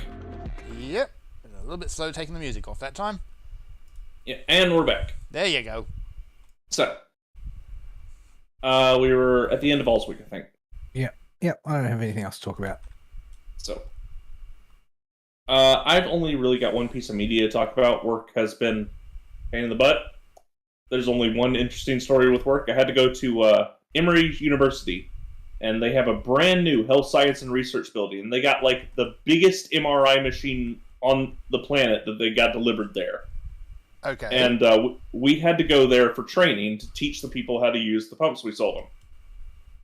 And this is fairly standard for regular customers. We'll do this for them if they ask. It's annoying, but it's just kind of part of the job. And so yeah, we went down there. We got everybody together. And apparently this was the same day they were going to test the world's largest MRI machine. Oh, no. Now, you wouldn't think these things make a lot of noise. They're just magnets. But that thing ain't bolted to the ground yet. Oh, no.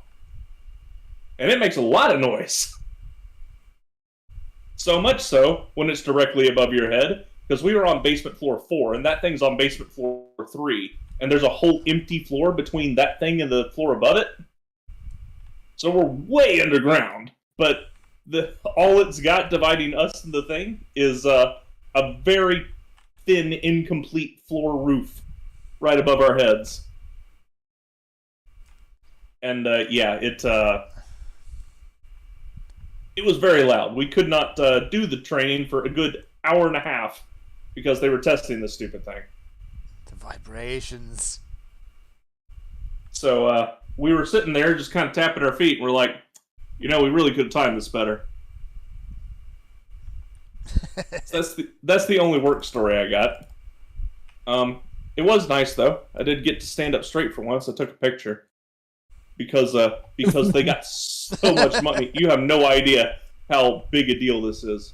I'll post the picture. Hang on. I gotta scroll up through chest puns. The chest puns. So, what do you mean it's too powerful? What? Fine. Copy link instead. Discord's just making things difficult for you, is it? Yes, So yeah, as it often does. Yeah. As you can see, there's room to stand up here. We are very, very underground, but we could stand up straight at least. By about the hour mark, everybody was sitting on the wall waiting for the MRI machine to finish. But we eventually got that done. And you had a whole lot of people holding their hard hats down. Like, I don't know why. It's not like that MRI machine's going to suck them up through the floor. But they kept holding on to it like something was vibrating in it that was driving them nuts. And they just didn't say anything. It was very weird. Magnets. How do they even work? So yeah, that was the thing. One game I played this week that was not the main game was I decided to download and install Master Duel for Yu-Gi-Oh! On a whim, just to see what it's about. It's Yu-Gi-Mons. Wasn't that bad? No, it's just Yu-Gi-Mons. Okay. It's Yu-Gi-Mons, but with the Duel Links model. But it's the full game instead of the tiny game. Honestly, all the Yu-Gi-Oh! Games are named so similarly, it's hard to keep track anymore. Master Duel's it uses the Duel Links card pack model and all that. It just does it with the full game instead of the small version with less monster zones that Duel Links does. Yeah, okay. So, not a whole lot to talk about there. Me and Abo poked it a little bit and played a bit of Yu-Gi-Mons. I made a Gym Knight deck. I had never made one of those before. They're interesting. They are a whole lot about fusing together different monsters that can then cheat out the other fusion monsters without having to actually fuse anything. And they go into ridiculous combo loops with this. So they're pretty fun. Didn't really get a big chance to test them. This was more like mess around with it for a couple hours one night kind of thing than get into this and properly properly, learn the TCG again and what's current and all that. I just kind of wanted to see what was up with Yugimons. Mm-hmm. And did that for an evening. And the majority of my week was spent trying to get through Trails from Zero. So, I did finish it this week. I didn't think I would finish it in a week, because I was only putting in about maybe 2 to 3 hours a morning for about 2.5 weeks. Mm-hmm. But that was enough to finish it. Okay, see, other Tales games, like, you've been at them for like 2 to 3 weeks. Oh, sorry, Trails. And yeah. And that was going fairly ham on them. Yes. Now, there are 2 things that made it this way with this particular game. Number 1, the speed up options go up to ×6 speed, which I kept combat at ×6 speed at all times. Just for economizing time. And except for S breaks and S crafts, because I want to watch those. But for basic skills, I just left it at ×6 speed. Because I don't need to see the basic attack animation play out in super slow motion again. I've seen that 800 times. So, and field speed, you can go any multiple of 2, 3, 4, 5, or 6. And I adjusted this greatly throughout the run, so it is up to 3 times faster than the previous speed up of the previous Trails games. So you can really book it with the speed up mechanic. This saves a ton of time running around the world. Second, the game is the shortest Trails game. It's not even close. Yeah. So, and the reason for this is the Crossbell arc is the clearest. They had the story all ready to go, and they planned this cut ahead of time, and this is just the only point in the story where they can cut it, is what everybody says. It wouldn't make sense to cut it anywhere else in this particular story they're telling with these 2 games. So this just happens to be where it got cut. So that just means you've got like a 20 to 30 hour experience for this game, which is still really good. There's a lot of really strong highlighting moments in this game that establish the characters. The biggest thing this game has going for it so far that the other Trails games don't is the cast is very small. Like, relative to the other Trails games, we don't have 800 characters. Yeah, I was always surprised that, they're adding another character to the party? It's huge already! It is. This game entirely focuses around Lloyd, Randy, Tio, and Ellie. Or Elle. They don't speak her name ever, so I don't know. Well, they say it in Japanese with a Japanese accent, so I don't know which is correct. Pick your favorite. So you just focus on those 4 characters for the most part, and the characters that are important in their lives, and that's it. They're the only 4 consistent party members. You get 3 guest characters total, but they only stay with you for part of a chapter each. So yeah, the game overall is a much more focused experience, and I think this works really well for a Trails game, and I kind of wish the other Trails games would learn from it. Mm-hmm. Because the other Trails games have a problem where the Cold Steel games are especially bad about this. There's just too many dang characters. Yeah, what's the average cast size? Would you have a guess? It doesn't have one. Like, these games are focused... The Crossbow games are focused around a small group. Liberal is focused primarily around Estelle and Joshua, but they have so many optional side characters that are on and off in how active they are in the party, but how they're also very inconsistent. It's very, very difficult to tell you the answer to that. Right. Like, do I count Agate? Do I count Shara? I don't know. Like, Vol, would you count either of them? Well, I mean, it's sort of an either-or question, isn't it? Yeah. But you have them both in the previous chapter. So if you take the chapter as a single game, the first 2 chapters of Skyrim as a single game, then they Yeah. are definitely permanent party members. The permanence is a bit of a variable thing, as all. Yeah. Yeah. Chloe's operating tangentially to Estelle, although they're both working towards the same goal for the most part. But she stays in the party pretty much from when you get her. I guess she counts. But yeah, the Sky games have a very interesting relationship with the characters. And the Imperial Prince guy is sort of like he's a sort of on again, off again. Yeah, He's he here and then he's joins and not. leaves, and then Mueller has to go track him down and swear at him a lot.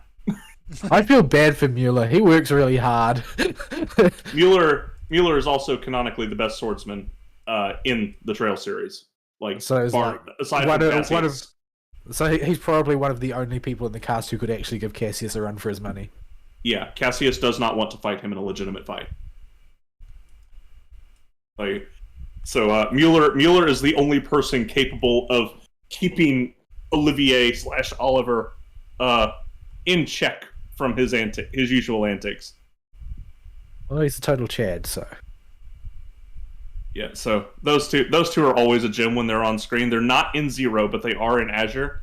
I've already been spoiled on that, so I can't wait to see what kind of antics Olivier or Oliver, whatever guys he's under at the time, gets up to, and how Mueller has to go chase him down.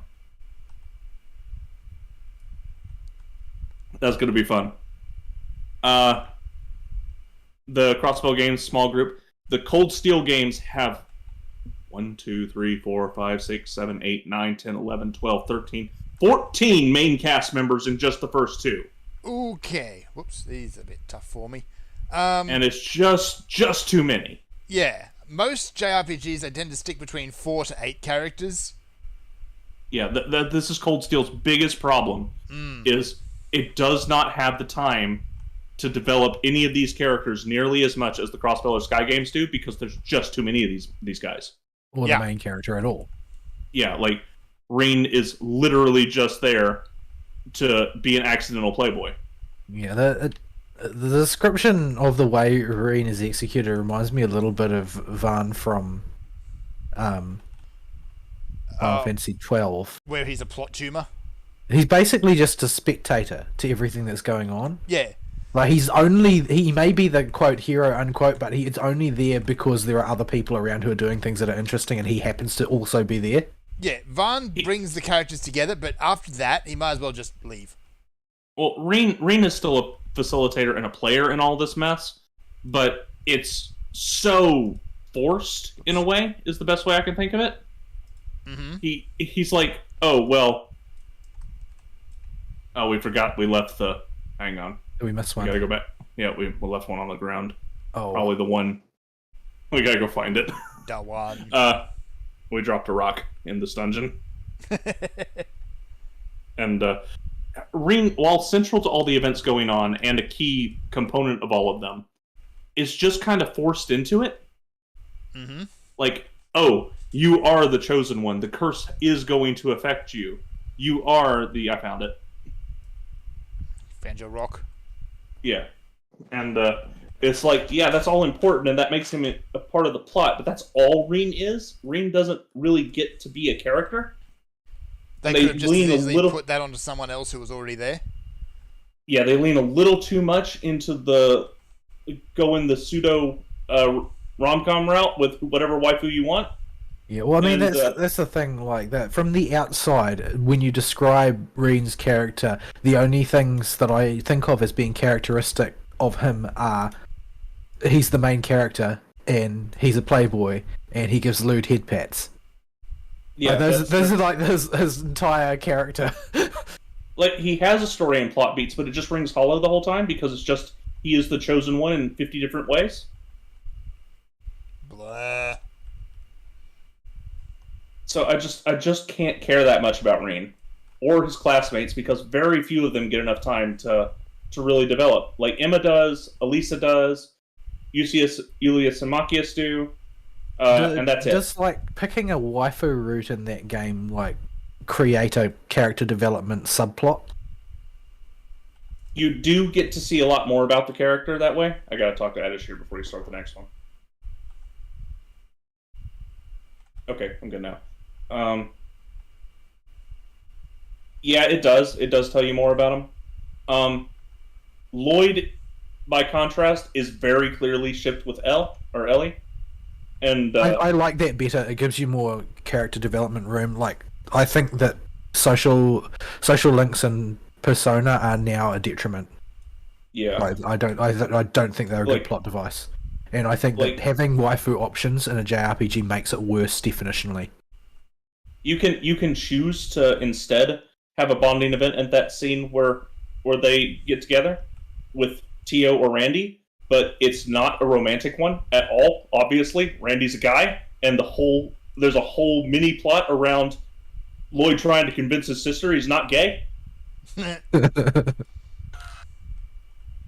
Yeah, I think that the romance options thing and the JRPGs are not written to accommodate it. Everybody in the West who plays Western RPGs is now quite accustomed to BioWare romance. Yeah. Right? But I think that it's not a good thing in JRPGs because it makes the writing less tight. It makes character reactions strike wide of the mark more often. There's lots of problems that are caused by them. Like, would the story in Final Fantasy X have worked if Tidus had just decided at some point that he liked Riku better? Nope. The entire story would break down. He likes Lulu better, obviously. Everyone likes Lulu and her record-setting amount of belts. Yeah, it's like just puts Asbel to shame. Yeah, it's just you have an entire dress. The entire thing is just belts. But Asbelt even has belt in his name. He does, but Lulu still beats him because she's got even more belts. So yeah, Rena's just and that whole rom-com choose your own waifu thing. I've really got tired of it. I don't like it in Western games either when we take the BioWare approach. Well, when I said people had grown accustomed to it, I didn't mean to judge that it was good. Yeah, like romance in Western RPGs, it's like, okay, we're decent friends now. Let's go have an incredibly awkward sex scene. Well, there was none of that in Neverwinter Nights. There's no awkward sex scenes. No. Like, if you decide to pick Nathira as your waifu, you have to spend the entirety of Hordes of the Underdark trying to get her to come out of her shell, and the most that you can get out of her at the end is a confession of love. Yes, but if you pick her, you're doing it wrong, because Deacon is obviously the correct choice. But, I don't think he's a romance option. He's not. But, when you have a romance in an RPG game, you really kind of have to have the story revolve around it in a meaningful way. Like, it's one of the driving motivations of humanity as a whole. You can't shelve it to the side as a side thing that's happening because it will dominate the mind of the person who is involved in it. Yeah, people will remember a good romance plot, but people will remember a bad one even more. Specifically in the case of Lloyd and Elle, like in that Bond scene, if you pick Elle or Ellie, she I gotta look up how you actually say her name. But ER still the key. The key. You get a whole lot of insight into how Lloyd has been helping her get through all the events in Crossbow because her granddaddy's the mayor of the city state, and is running the show right now with a perfectly divided Congress effectively. That's trying to pressure him to do stuff, and she's losing her mind over this and all the political drama that comes with it, and she's gonna break down without Lloyd to lean on. Randy says that Lloyd helps him get through his past and stuff, but it's not romantic. Like he likes having a bro there, and Tio's is just she's a scared little girl that needs somebody to tell her she's okay as a human being. The idea that you can't have a non-romantic bro is entirely a Western phenomenon. Yeah, I'm saying it should not be that I am surprised by this, but the game is number one, it's old, and so of course it doesn't have that, and number two, it's just a breath of fresh air. That Randy's just like, thanks for being a bro, and Tio's just like, thanks for being a big brother. Only Ellie is the romantic option, and so even if you don't get that particular big bond scene by having the most loyalty points with her or whatever, she's still the only romance option for Lloyd. What about the front-loaded girl? Oh, she's the Arkansas girl. They're work partners, but there's a whole subplot I don't want to spoil with them. But Arkansas is just French for rainbow, isn't it? Probably. It's a performing dance theater. Huh. And they're putting on some super shows that everyone in the world wants to come see because they don't have TV yet. They're getting it, though. More fool them. Mass communication didn't do us as much good as we thought it would. Yeah. So they're working on it, but yeah, it's that. And that's one aspect of the story I really liked. And then there's just a couple of really good highlight moments that the game just does really well, integrating gameplay and story for a game that old. Where there's a particular moment in the climax. I don't consider too much of the main story going on to be spoilers in this game because it's all set up because it's the first chapter of a Trails game. Yeah. So there's a point when everything is going to pot in the last chapter in the town, and your party needs to find this little girl, and you need to keep her safe. So the only place you can go is the bank that has a giant door that the crazy people in town can't break through. Well, the crazy people in town bring a whole bunch of bombs to the game, and they're going to blow it up. That's not going to work out very well. And your party's like, we're going to die. There's no way we can fight this mess, but we're going to try anyway. So they get their butts out there and are fighting it, and every wave you beat is a separate combat encounter. And between each combat encounter, a new cutscene plays where it shows somebody you've helped, or even your enemies that were in previous chapters around the town, cheering you on to keep going and fight as long as you can until help arrives. And it's just a really, really emotional and strong scene that integrates itself into gameplay, and you get to see more and more the more waves you take down. Yeah. So it's just that I thought that scene was really, really cool. The Arkansas scene is a very popular scene from this game. There's another one in the next game, and that one's really good, where you see the first major victory the SSS has after 2 chapters of everybody bagging on you because you're not the Bracers Guild. You finally because you're the pigs. You're the fuzz. And people don't like the fuzz in Crossbell. If you weren't the fuzz, how would you get the goodest boy? Well, the goodest boy is not a fuzz canine. He's a divine wolf. He's one of the big time guardians, like the dragon. He's Emmy. Yeah, he's basically Amy. But the way he talks, he is still the goodest boy and will be nice to all the kids and stuff. But whenever Tio translates for him, he's got this incredibly pompous attitude, like he showed up at your place and is like, I have deigned to help you to make sure you don't screw this up, because I get the feeling you lot are a bunch of incompetent and worthless little twerps. Is he wrong? No, he's not. I mean, Lloyd and crew are not that dumb, but they're inexperienced. Yeah, they're still the fuzz. Yeah, he's still the goodest boy, but he's also a realist. Yeah, he's also a woof, not a dog. Yeah, so, he's seen some shiz. Yeah. Dude's like, I think, 2,000 years old? So, he's 1,200. Okay. He's 1,200 years old. So he's still only a baby divine dog. No, that's as old as the Septarians are. Ah. So he's max age for the current era of Zemuria. Fair enough. And yeah, he's a good boy. And all the scenes with Zeit are really funny because Tio's translating for him the whole time, and he's just snarking at you the whole time. He's a good boy who's just done with everyone's shit.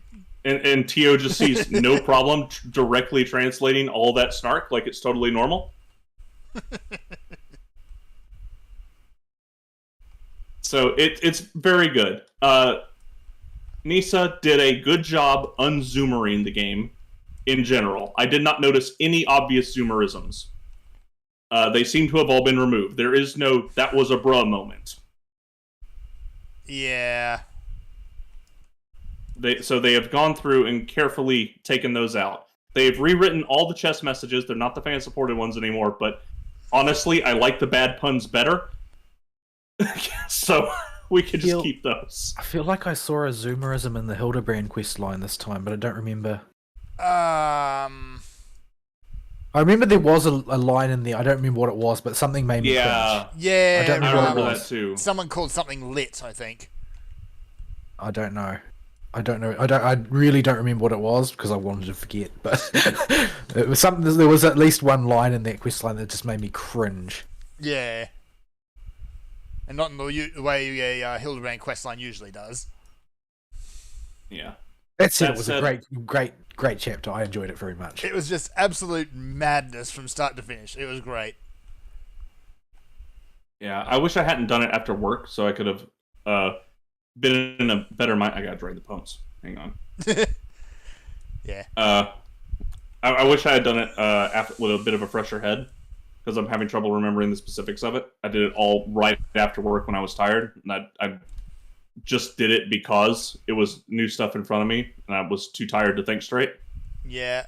If I'd have been thinking straight, I wouldn't be tired, number one, and I'd be okay to do it. And I would have waited. Yeah. But yeah. They've set themselves a challenge this time, though, because each time Godbert turns up, his suplex becomes more and more elaborate. Well, this wasn't a suplex. It was a different pro wrestling. Well, it was a throw, but his attacks become more elaborate. This time, they're not attacks. They're fatherly affection. Potato. But, Ain't nobody says potato. Nobody says potato. But, I'm not sure if they can top Can Loperates.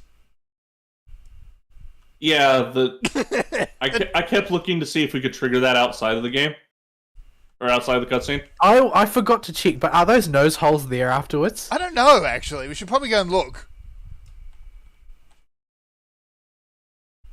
People who haven't done it, this will sound completely incomprehensible. This However, will sound... just go and do Hildebrand. You won't regret it.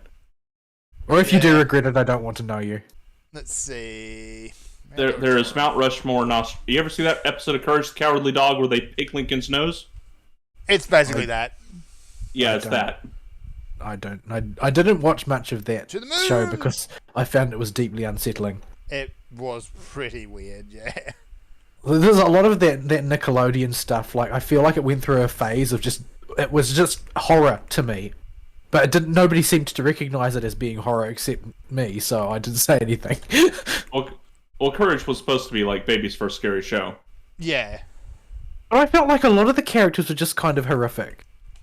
Like, everything in Rocco's Modern Life was horrific. Yes, it was also zooming way over the heads of its target audience. Sadly, the nose holes are gone. Ah, pity. I'm not really surprised by that, but it would have been funny if they were still there. There is, however, a vista on its forehead. But yeah, Nickelodeon, I presume that it's now probably stuck in the CalArts phase. Didn't they go for just basically making the same teenage sitcom over and over again? I have no idea, but I don't know. When I was a child, every cartoon looked like the Rugrats, and that I did not like that at all. I found that was very creepy. Because you had the Rugrats, you had Wild Thornberrys, you had Ariel Monsters, and I think there was another one. Ariel Monsters was definitely horrific. I mean, it was written on the tin as far as that one was concerned. But... it was written on more than that. But I didn't mind Real Monsters because it was just so far out that it was just weird for the sake of being weird. I think that was what they were doing at the time. Like, I think that was the artistic timber of the Western animation industry at the time was weird for the sake of weird. Yeah. Yeah. Which is why you've got things like Rocco's Modern Life. Like, what does that pitch look like in the pitch meeting for that show? I have no idea. How do you get shows like that and like Cat Dog and like Cow and Chicken? Like, how do those get made? Lots and lots of alcohol. Because they're horrific, generally speaking. Mm-hmm. They're very strange, and they sell entirely on being strange. Yeah, I didn't mind Courage because it was on Cartoon Network and kind of novel for that network. and but I couldn't stand any of the Nick shows. I The didn't Nick, like the art. the Nick shows were the ones that all got syndicated in New Zealand. Yeah. And yeah, So, a yeah. lot of them are very hit and miss. Like, I really liked Angry Beavers as a kid, so... Angry Beavers was quite funny, but it also had a sort of a weird, unsettling dimension. Now and again, you would see it appear. Yeah. Like, most of the time it was just weird slapstick. But every now and again, it went very, very strange places. Also, I do appreciate their taste in B-grade movies. But yeah, nowadays there's just no good cartoons. Like, a lot of those shows were very weird, but they were also very entertaining in their own way. Yeah. Now, you just get preached at. Yeah, I wouldn't recommend any modern TV shows. How did we get here from Trails? I don't know. But anyway. Where was I? Oh, right. Zoomerisms. How do we get here from Zoomerisms? Right. Zoomerisms are gone for the most part. The test jokes are still there, but they've been completely rewritten. These are entirely unique to the English version. They're not in the Japanese version, but they are completely optional. They're not even an achievement associated with them this time. So you can ignore them if you really don't want to hear about why does Estelle spin her staff so fast? Because it's a hurricane. Oi, oi, oi. But, I love these. I love the bad puns. I'm definitely on the same page as Ina. No, I don't think that these are Ina tier puns. They're not clever enough for that. These are crony tier puns. They're just really, really bad. So yeah, I've been sending any of the good, in air quotes, ones I find to yeah, good is not the word I'd use. To Vol and Fern, so they can share in the joy of all the chess puns. It's something that's unique to that series, and it's good that they keep it up. Well, it's unique to the English version specifically of the series. Yeah. And The honestly, I have no idea how none of those people have been arrested yet. But anyway. I have no idea. I did not expect to find Ronald Reagan in a chest. What? Yeah, Mr. Banning's tear down these barriers. Or tear down this barrier. So Ronald Reagan is a treasure chest in Trails, confirmed. Right. Okay. You know what we're talking about, Fern? I do. The famous line about the Berlin Wall. Yeah, I'm just still trying to comprehend how that ends up becoming a chest pun. They're desperate for more puns, obviously. So I got that one for live show chat. I had to fish it up while we were fighting a boss. We got to talk to Adishir before we do the next one. Yeah. But yeah, okay, good for Dust Vigil. Let's just try that again and not get smushed this time. So yeah, it's a good time. I enjoyed my time with it. It sets up good for Azure. Azure's coming out in March. We'll be able to finish the story then. I will probably not do my completionist playthroughs yet, because I'm just going to be too busy this coming week. Are the new ones following on from Cold Steel? Yes, they are finally moving the timeline forward. So the way the Trails timeline works, we have Sky Second Chapter, Sky the Third, and then we have Cold Steel 1 and 2 running simultaneously with Trails from Zero and Trails to Azure. And then you have Cold Steel 3 and 4, and then you have Trails to Reverie, or Hajimari no Kiseki, which doesn't have a proper English title yet. And then we have Kuro no Kiseki, which doesn't have an English title yet. 1 and 2, which follow immediately after and are a duology as well.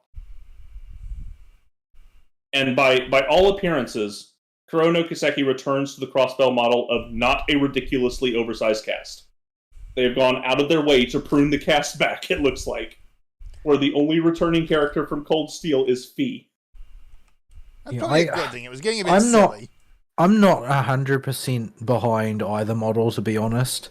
I kind of like there being lots of people, because when there are too few people, I feel like it starts to get like de facto chosen one syndrome.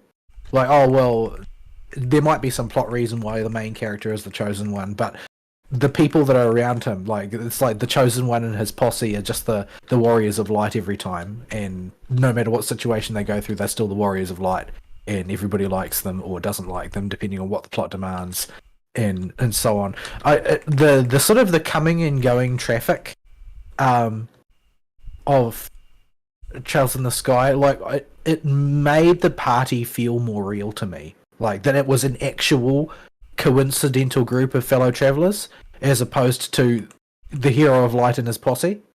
And while that does create issues, I think most of those issues come from basically biting off more than you can chew story wise, in that, like, if they let, say, just to pick a random example, factoring out the power differential, if they picked Mueller to join your party for like a dungeon or something and then he left, I don't think that people would demand that they fleshed out his story.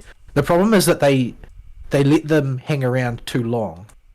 They don't have a good like, I think that you need to categorize your party members as either permanent or itinerant. Well, they have a solution to this conundrum. That's a fairly ingenious one. While they're building new engines, so this is where we get Sky the Third, and we get the jump from Cold Steel 4 to Chrono Kiseki. There are two interim games, because the team doesn't have anything to do while the engine's being built. So on the old engine, they build a game that's just full of side stories that really flesh out the side characters in the universe. So we get that while we're being tided over to the next game's release. Now, this doesn't work out for us in the West because what the games are finished, they're out, often 2 or 3 entries ahead of us, and they're just not getting localized very quickly because these games have so much text they would put, the entirety of Game of Thrones plus Harry Potter plus Wheel of Time to shame. Yeah. They're large. Yeah. Which is the reason these games take forever. It is not for lack of interest by several localizers. People would love to localize these games. They just have so much text.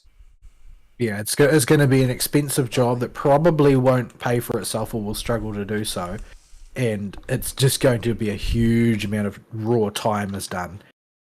And the QC on that much text is also an enormous job. And while this translation is pretty good for Zero, so from what I read, there are typos. I counted at least 4.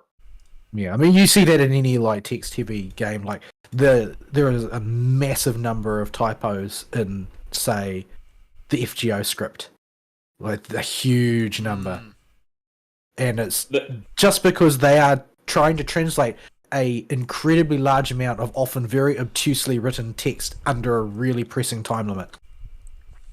Yeah, and this team had the job of de-zoomerizing a already Zoomer translated project. So, given what we got, they did a real good job, whoever the team was that did this.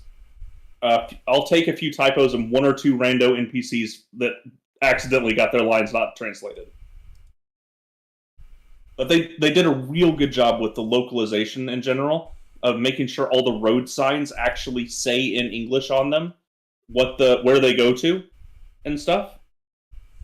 Like, it'll tell you don't have to click on it, the road sign, and read it like in a text box. You can just look at the road sign as you run by it to see it says this way to St. Ursula's Medical College. That's a nice touch. Yeah, that's a nice bit of effort they put into the game that you don't normally get.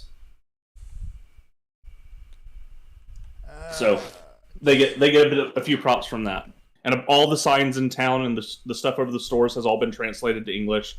Some of it was in English already before for some reason, but they've made it uniform so that everything is English now. Yeah. Oops. So yeah, that's basically my report on Zero without spoiling anything. The fact that it's so short is a little disappointing. Well, it's been a part 1 of a 2-parter. It's the introductory chapters that get you that are mandatory to go through to learn who the characters are and get to know everybody. Because this is a Trails game, you got to go through that. and it does it better than the other chapters. They avoid, despite the small cast, Lloyd having chosen one syndrome. Lloyd is not a chosen one. Lloyd is just a dude. Yeah, he's the fuzz. His brother was a detective who died in the line of duty, and he's just trying to figure out what to do with his life, so he follows in his brother's footsteps and gets thrown into leading this team since he's the only one with detective training. And they just kind of get themselves mixed up in the political ongoings due to their history. And then bad luck. Yeah. Just a collection of misfits that all have very colorful histories and very colorful specialties. So I recommend it. In March, you'll be able to do the whole story, and that's about as far as I got with it, and as much as I got for you. All right. I need to go to Gridania and cash in some of this trash. Yeah, I've been intentionally leaving so it doesn't get dumped in my bags. Yeah, but you have to spend a whole pile of serpent seals on one of the later stages, don't you? Yeah. You can just buy it from the auction house for like 20,000 gil. I'd forgotten just how annoying the first part of Zamal Darkhold is. Oh, just wandering through the tunnels. Yeah, with while the that annoying eyeballs. thing circles you. It doesn't do a whole lot of damage anymore. Before it used to one-shot you, but... yeah, now it's just annoying. So, yeah. Before we get too more off in the weeds, I want to be sure that we read Sarah's email. Yeah. Oh, you didn't read it last week? Okay. No, because right. there was a bit in there that seemed like a fern topic. I don't remember what it was, but there was a bit in there that seemed like a fern topic. Okay. It was Factorio. Oh, talking right, about autism simulators. Yeah. So, as usual, I will copy it, and I will paste a screenshot of it in show host so we don't have to keep tabbing. Since I'm halfway through this dungeon, Vol, you mind getting it? Yeah, hold on. I'll just move it over to my main monitor so I can not look away from my mic. Alright. Dear No Excuses. We really need a name for the Factorio likes that just keep coming. Well, Fern just called it an autism simulator, so... Yeah, I like it. It's accurate. Congrats for Woob for creating a new genre, I guess. The demo for Tectonica has been released and it's best described as satisfactory but underground. So no, you can't build sky factories that just keep going up and up. Seemed like an alright project and the demo lets you get into the free play area after a brief tutorial. Story-wise, you wake up in a cryopod on an alien planet with no idea how or why you ended up there. Exposition is delivered by the AI copy of the local engineer consciousness, who also seems to have trouble remembering exactly why they didn't get to go home. From what I've seen, it is pretty alright, but I wasn't blown away. If you want to automate stuff without combat, Tectonica is a solid choice. Another demo that came my way during the current Steam Next Fest was Forever Skies, best described as post-apocalyptic skyscraper Subnautica. You return to the devastated Earth to find a cure for a virus. Aiding in this is your blimp, letting you fly from ruined structure to ruined structure, hoovering up resources to expand your base, keeping yourself fed and hydrated, and not sure what else since the demo had a 15-minute time limit once you construct the blimp. Unlike Subnautica or Breathedge, there is no oxygen meter, and instead of installing upgrades to go deeper, you go higher. Also, unlike Subnautica, the whole infection thing is actually a gameplay mechanic where you can contract various ailments that impede you in some way, needing a detour to find a cure. Another solid choice if you like this type of game. And finally, I might need help because I keep buying boomer shooters. From the at least 24 I have seen, only Celico blew me away. Seriously, check it out. My newest procurement, Cultic. Stop me if you have heard this before. You come back from the grave to kill cultists who wear robes by flinging dynamite at them. Yeah, at first glance the game is inspired by Blood with the semi-horror atmosphere, but that seems like a surface-level resemblance because in the end the game felt honestly a little soulless. There is nothing seriously wrong with the game. The atmosphere is solid even if you can see what is coming a mile away. Music cuts out equals creepy stuff coming. Music plays again. Action sequence against cultists. The levels themselves, while not terribly varied, usually surface level to underground level, but well constructed. The combat is punchy even if I had nowhere enough parts to upgrade all weapons, and upgrading damage is almost useless since you just headshot everyone. Just go with reload speed / magazine size. Cultic clocks in around 3 to 5 hours, which is not amazing, but it only costs $10. The biggest problem might be the somewhat dim-witted enemies. You can just snipe them from pretty far, and sometimes they get stuck on level geometry. That and the colour grading and dithering to give the game a more retro look. Thankfully, these can be disabled in the options menu. There was one more thing I wanted to write about, but this email is long enough already. Next week it will be all about the most unnecessarily feature-bloated boomer shooter total conversion I have yet played, AMC Squad. I have no idea what AMC stands for. Serapis. Nope. So thanks for the email, Serapis. Yeah, Factorio likes, or the autism simulators. There's a lot of them out there now, and a lot of them just aren't very good, or they've got the potential to be good, but they've released in early access, and they've got a development team of one. Yeah, they also all look like games that you need an ADHD prescription to be able to focus on and do. Yeah, there's an element of that too. I find the best ones, the ones I enjoy the most, are like you automate all your production, and then there's an and attached to that. Like in Factorio, it's and you need to defend your base from the bugs that get angrier as you pollute their environment. For Satisfactory, it's you need to meet quotas and explore a very, very detailed world. Planet Crafter, it's you need to actually terraform a planet, although that one's way early access as well. There's a bunch of them in there though that are just automate for automate's sake. You automate, you sell whatever you make, and you make money, and then you just keep doing that. And then you automate the making of more money. Pretty much, yeah. Oh, this stupid all-seeing eye, I've forgotten how it works. Die, horrible thing. There we go. You need to keep it in the shadow of the crystals. Yeah, which explode. So yeah, there's Tectonica looks good. The one, like, I really did enjoy Subnautica because it has that really strong narrative thread through it, even though, yeah, the illness that you supposedly have is basically a plot boondoggle. It doesn't actually do anything to you. It supposedly does things to the native wildlife, but meh.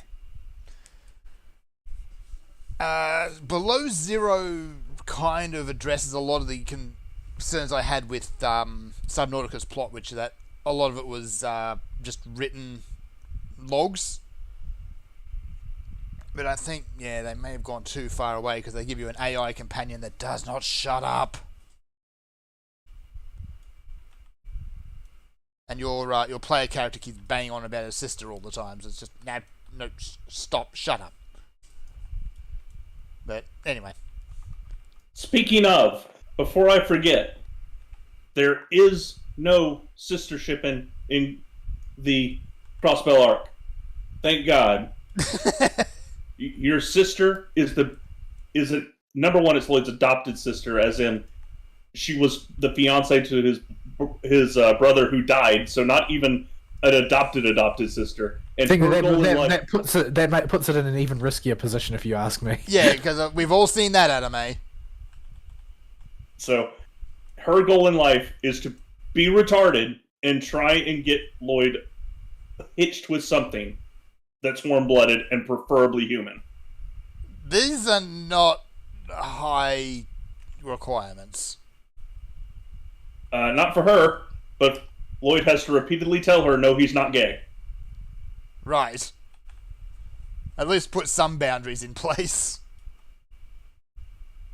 So, just needed to get that out of my system. Okay, continue. Okay, that's basically all I really had to say on that. Yeah, like there are a lot of these Factorio type games out there, but as well as the kind of the survival, exploration, story-based things. I like Breath Edge, but it feels like once you get to the end of Chapter 1, everything kind of takes a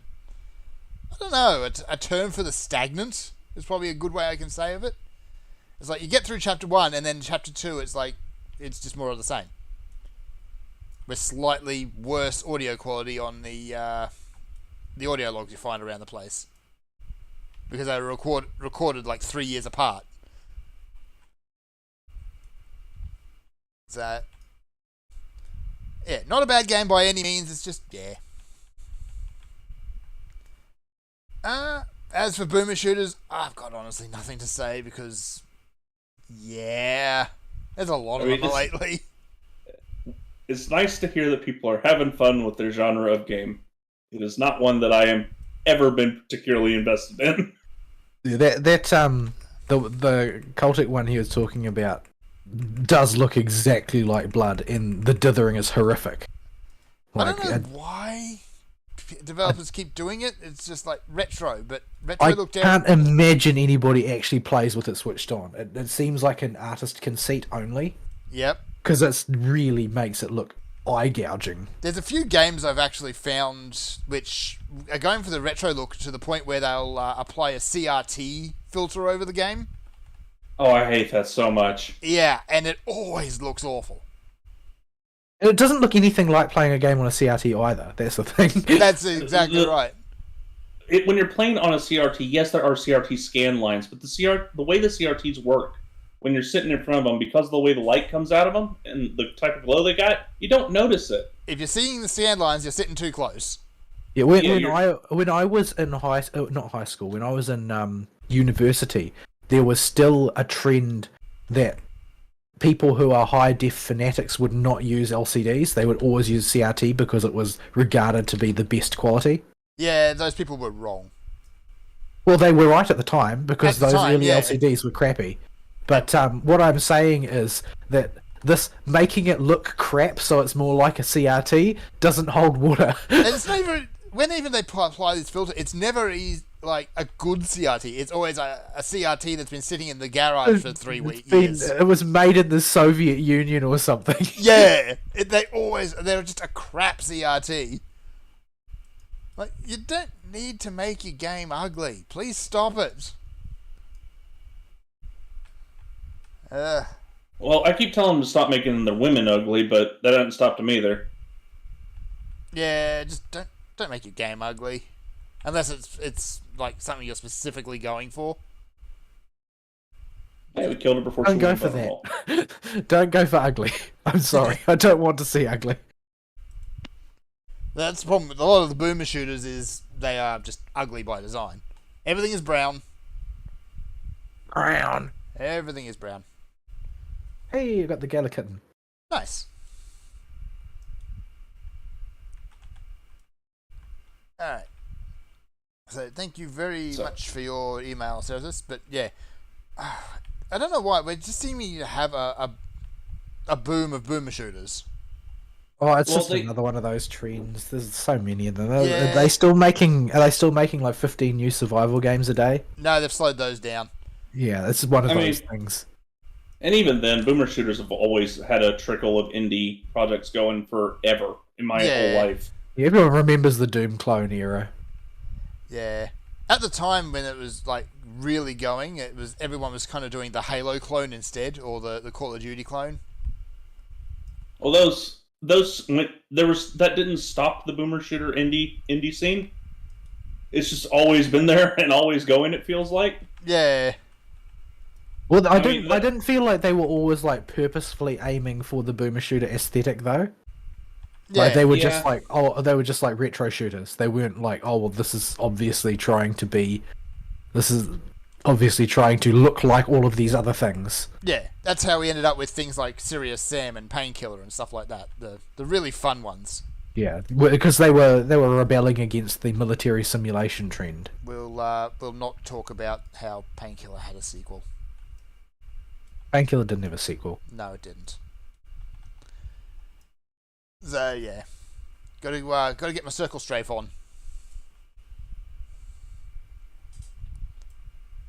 That was actually kind of the big trend at that point too. Is there was so many games that came out and they marketed themselves as the Halo killer.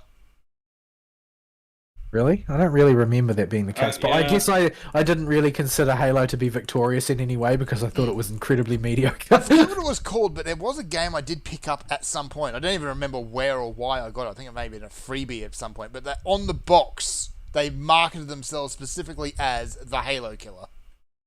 The game was mediocre at best. There was a few, but it wasn't like the WoW killer trend we saw. It was just a few one-off projects that you never heard from after 5 seconds because We're their looking at online you, wasn't Rift. anywhere.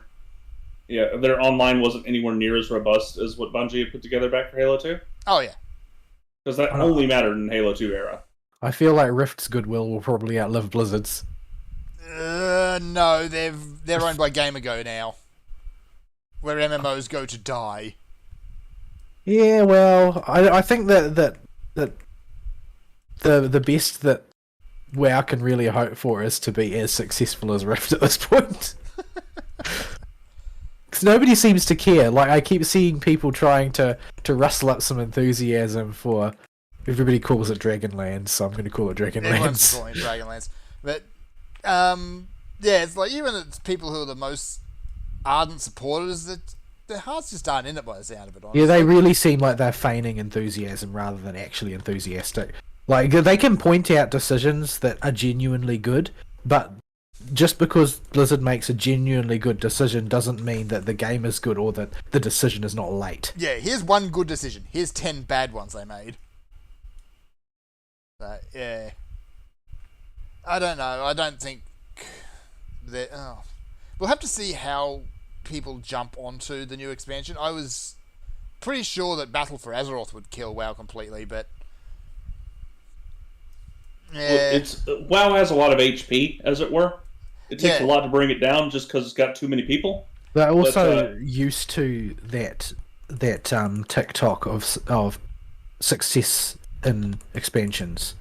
Like, they could, with Battle for Azeroth following Legion, because Legion was strong, they could write that one off as, oh, well, this is the expected. Yeah. But then they followed it up with another bad one. Yeah, and that's why they're on tenterhooks now, that, oh, well, if things don't go well this time, we're knackered. Yeah. So, we shall see, but Blizzard's goodwill at this point is so far in the toilet between Diablo Immortal, the absolute disgrace that Overwatch 2 has been. Oh man, that's been hilarious. Oh, it has been. But There are some people who are saying that it's actually mechanically quite sound, it's just that everything that surrounds it is just completely disgusting. yeah.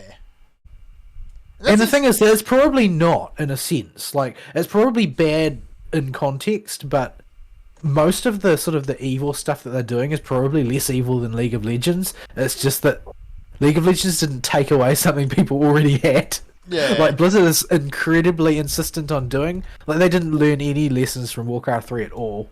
Yeah. And even though, you know, precedent is against them at this point, people do still expect a higher standard out of Blizzard. Yeah, but from what I've heard, they've kind of ruined their game in a very real sense, because they've made it very it's like they've made everything more flat. Like, yeah. it's not very role based anymore, which is what people liked about it before. That you have your tanks and your off tanks and your support and so on and so forth, and the different characters have very splashy different abilities. But from what I've heard now, a lot of things have been moved closer to the mean, generally speaking. And sounds the boring, more, honestly. the better your Twitch shooter skills, the more successful you'll be. Rather than the better you team play.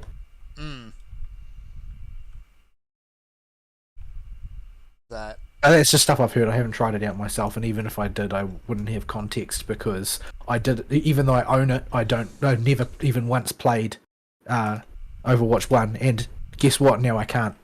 Nope. It's just a whole lot of nothing now. But It's dead, Jim. people are really mad that they put new characters behind the paywall too. Well, it's not technically behind the paywall. You can grind it out if you want to spend a couple months doing it or whatever. Yeah, or whatever the Battle Pass season is. Yeah, I'm not sure. I think their season is 9 weeks. Yeah, probably. I know two game. I know it was a fast season cycle. The only 2 games I've ever liked the Battle Pass for have been Shadowverse and PSO2 Original. Yeah, PSO2 original, it was okay because it allowed you to basically sponsor yourself. Mm-hmm. Once if you did it, then you could eventually earn your way out of being a plebeian, which is something that most of them don't permit you to do. But generally speaking, I'm just not a fan of the battle pass model. I would rather that there was some other way of doing it. Like, I feel like I'm being manipulated anytime the battle pass is involved. And the reason I feel that way is because I am being manipulated anytime the battle pass is involved. That's what it's there for. Its purpose is to manipulate you. Yeah, my biggest gripe is with battle passes particularly is you give them money for a temporary thing. Well, the stuff you get from the battle pass is usually permanent for the life cycle of the game. But that requires a certain amount of effort, and if you don't put in that effort, then you lose everything you paid for. Yeah, you don't get those things just because you paid for them. Like that's always been the complaint, right, for a lot of these free-to-play games. In the earlier generation, before people had decided that it was normal, it was very common for people to say things like, when a game was free-to-play, like, I would rather pay a subscription for this and just get everything, and then they would get money out of me every month, and I would not feel like I was being screwed. Yep. And I mean, that very same thing made me quit SWOTOR. Yeah. I would have kept playing it a lot longer than I did if they hadn't gone free to play. And I was paying a sub for it, and I could have gone on paying a sub for it, and I would have had the same experience. But there was something contaminating about the free to play model. Like, their priorities become different when they're supporting something like that. Yeah. That. I did have another point there, but I've forgotten it. Oh, yeah. There is a bit of a trend starting. I think there's one major game that's got it with battle passes is they kind of found the middle ground on it. Is once you buy a battle pass, it's there for good. You can fill it out at your own pace. Yeah, you can like reactivate them or something after they've rotated out. Yeah, it'll push the newest one to the top, of course, because money, but you can just go back and finish out one that you haven't finished before.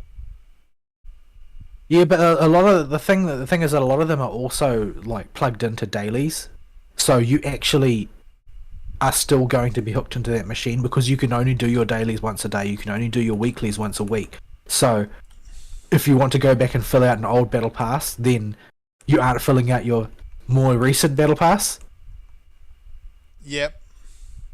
Yeah, and it's a way of hooking you into the okay, I need to keep playing this game kind of degeneracy. They measure everything in their, their monthly active users, their daily active users, their user time logged in. Like, these are the metrics they care about, and they use incredibly degenerate approaches to make you fill out their metrics, because they aren't trying to give you the best experience that keeps you coming back. They're trying to pad their metrics. Mm-hmm. I mean, when a game is really good, people come back whether they like it or not because they get addicted the old-fashioned way. But in this case, they're just using exploitative methods to hook people into a way of thinking that they have to play. Yeah.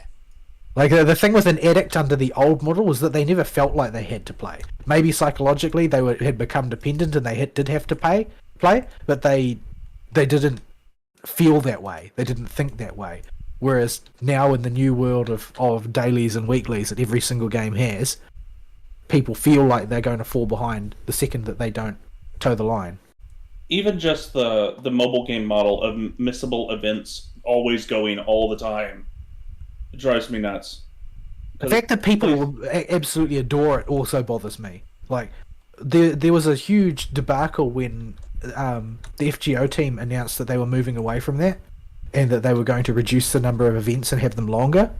And everybody saw that as, oh, you just want to make less content. And that's true, they probably do want to spend less money making content.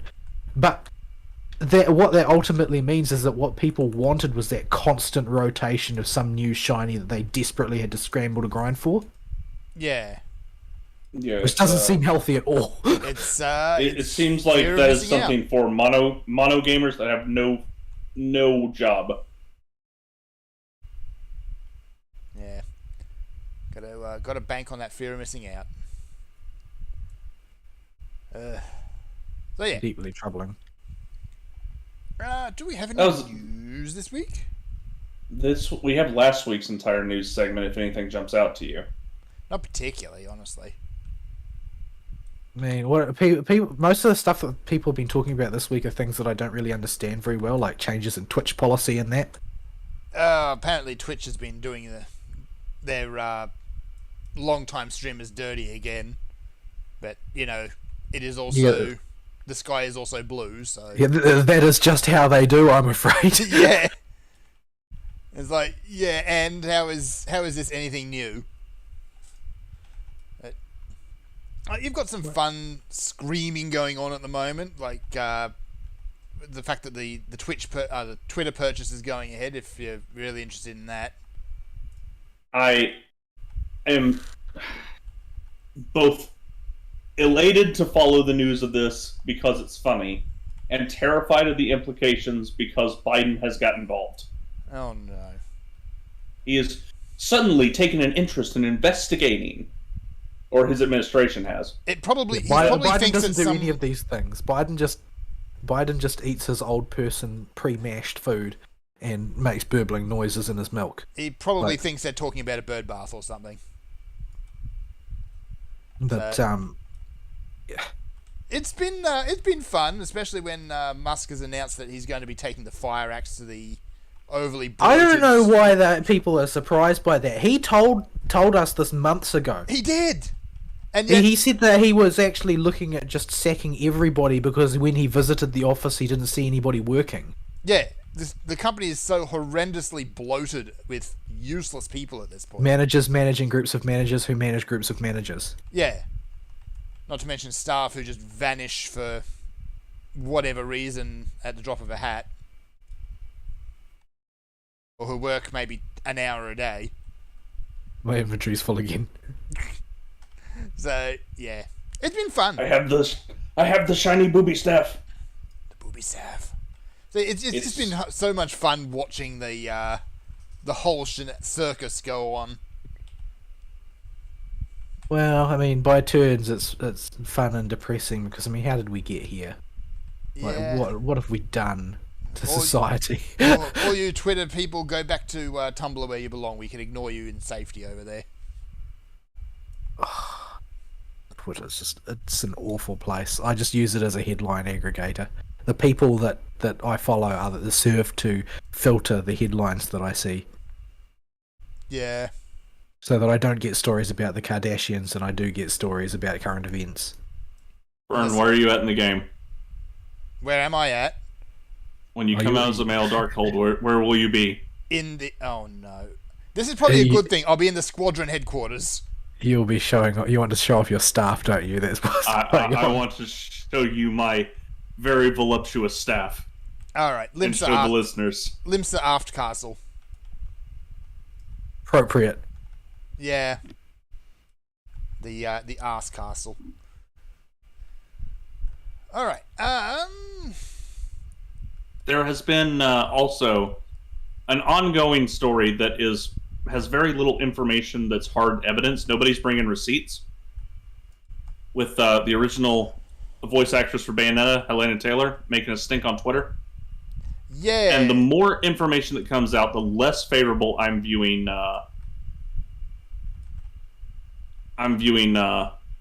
The voice actress. Well, you're predisposed to like Western voice actors for some goodness knows why reason anyway. Like, Well, it is true that she painted it in a very negative, painted Platinum in a very negative light to begin with, and that takes very decisive advantage over the fact that, you know, the director is famously abrasive, but yeah, but she's tainted it with lies as far as anybody can tell. Like, the bulk of investigation makes it look like she was manipulating reality with her words, and on top of that, she's now acting guilty. Like, she is trying to suddenly steer the conversation away. yeah, and there's a whole lot of evidence that this game is going to involve time travel shenanigans and multiple Bayonettas. Yeah, and that she was unhappy to recognize that suddenly she's been relegated to a cameo role and not the main character, and the payday she was expecting isn't arriving. Yeah, and she's always been a bit of a character. I will. Whenever people start making stinks like this, the person that starts the stink starts off on a bad foot for me usually, and this was the case with this one. And but I'm like, okay, we'll see what Kamiya has to say, and he just said, "No, you're lying." Investigate, and further reports came out said, "No, you're not telling the truth. You were scheduled for 4 sessions for that amount, and your part doesn't appear to be anywhere near as big as what you claimed it was." So, Yeah. Sorry, honey. Yeah, it's a shame. You tried. She's decided to dig her heels in though and deny everything though. So Yeah, I don't know why she thinks that it's going to wash. Does she have some reason that she thinks she's going to get away with that people will eventually come around to her side? Or does she think that if she just plays the woman card often enough, that will be sufficient? Well, in previous years, that was. Yeah, well, I think people are a little bit tired of hearing that at this point. They very, very much are. I'm at the Aft Castle Tiny Aether Crystal. Alright, I'm nearly at the second I'm still boss again. furiously turning in items for company seals. You're going to be there all day. Oh yeah, I've just been leaving the dungeon before any of that crap can get dumped in my bag. So he got all of it. Well, I mean, I've used it to get all the new might now, and I've used it to get the whatchamacallit, the Francescas and the mirrors and the arrows and the king cakes. Oh, I didn't all worry that about stuff. those because they're super cheap on the auction house. You can buy new might on the auction house. Not new might. The other 4 things though. Well, I mean, why spend money if I don't need to spend money? Why spend seals when you can play the gotcha? Because playing the gacha is a losing proposition. You never get anything out of it. If you're me, you can't roll anything good. But you can get like a 2K Gil something. I don't One of even the get bets. 2K. I get like Bismarck over and over again. As far as I'm concerned, he's the only thing in the gacha. Good old Bismarck. I'm gonna wind up Bismarck. Always hail wind the up Sky Bismarck. Whale. I wish they hadn't made him such a crappy fight. There's so much grandeur to the Sky Whale. Yeah, his fight's kind of meh. I wonder if there's actually grandeur to the Sky Whale or if there's grandeur to us playing Terra in the past. Sky Whale according- kind of everywhere. According to Seth, if you play Path of Exile, it's a toucan that you have to worship. I see. I see. I will. I've yeah. never played Path of Exile before. I will so- never forsake I- my Lord and Master, the Poogie. Because the Poogie controls RNGs. So, what else is there? That's Uh, this is the doldrums before the big announcement season, which is coming up in a couple of weeks. oh, the new Pokemon Gym Leader is the cringiest thing in the world. Oh, Ah. like the like influencer character or whatever. Yeah, I kind of looked at it because hang on, is that supposed to be a Guru spin-off?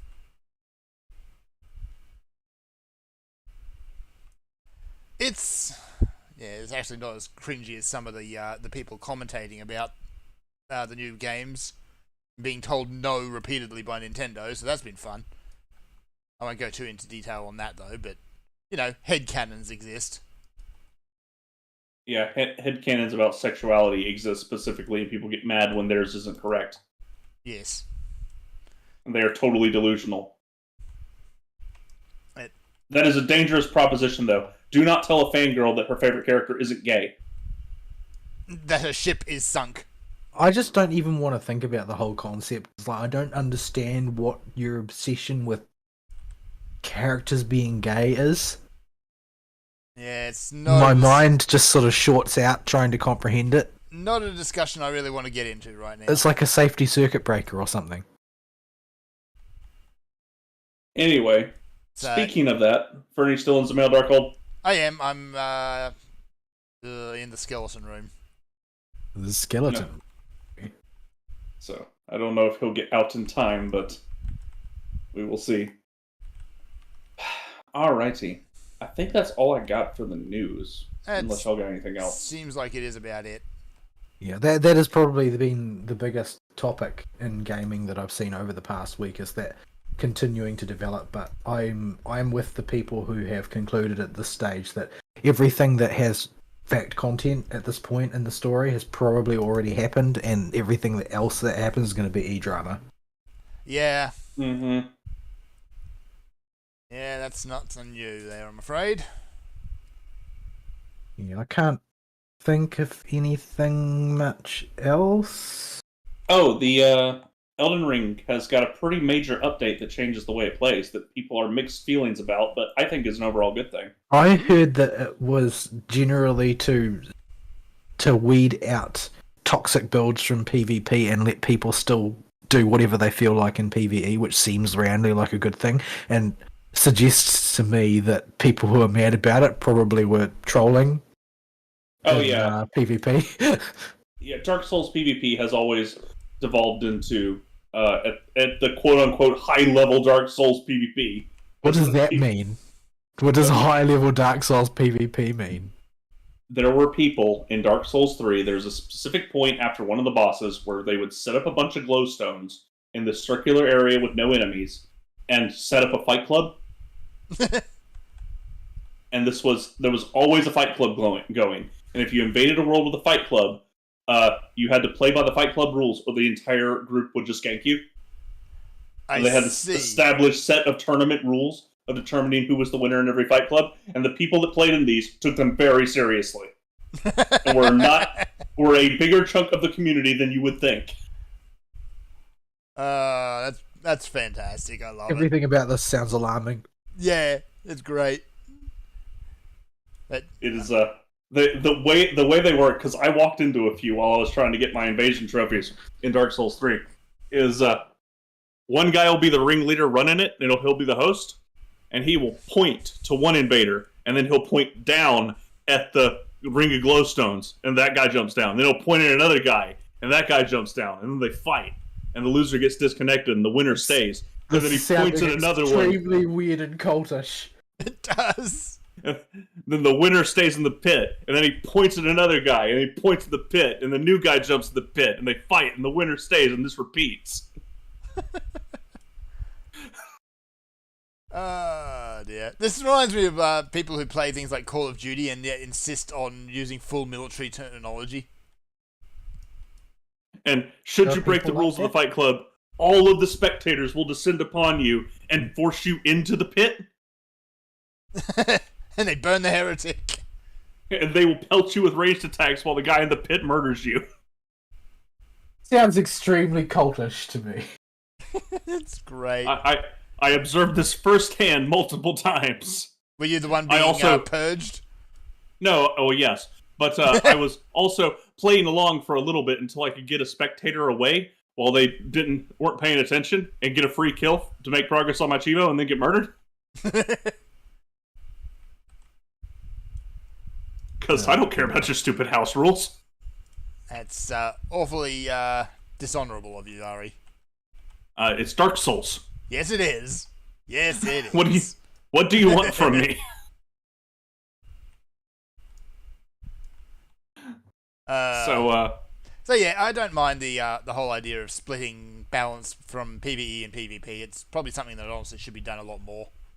Elden Ring has so much more weapons and spell effect types than the Dark Souls games do that they kind of had to. Yeah. I'm astonished they're even bothering to support PvP at all, because that's not what keeps people playing the game, to be honest. Like, while you say, oh, well, there's a surprising number of people involved in the Fight Club cult, there's still going to be more people who just want to play Elden Ring. And the fact of the matter is, in Elden Ring, there's just stuff that's busted in PvP. But like I think that finding some mechanic and breaking it is sort of half the fun of Elden Ring. A game with that scope, with that many different items and weapons, the fun is to find something that is incredibly broken and then parade all over the face of a boss who was mauling you with it. Yeah, the problem is they were just invading and parading all over players, and you weren't getting legitimate invasions where the invaded had a fighting chance. Yeah, My because there experience- was an awful lot of like tricked out builds that you could just go in and jib somebody, and there was nothing you could do. Yeah. Yeah, there was a build that literally made you invulnerable while spamming Bloodhound Step that caused a damage over time blood cloud to appear around you that, if stacked enough times, would just insta-bleed out the opponent. Oh, no. So, yeah. And my only experience with PvP is, like, one party gets spawned in the swamp, the other party gets spawned in the swamp. Nobody wants to stay in the swamp because there's, like, sniper lobsters in there.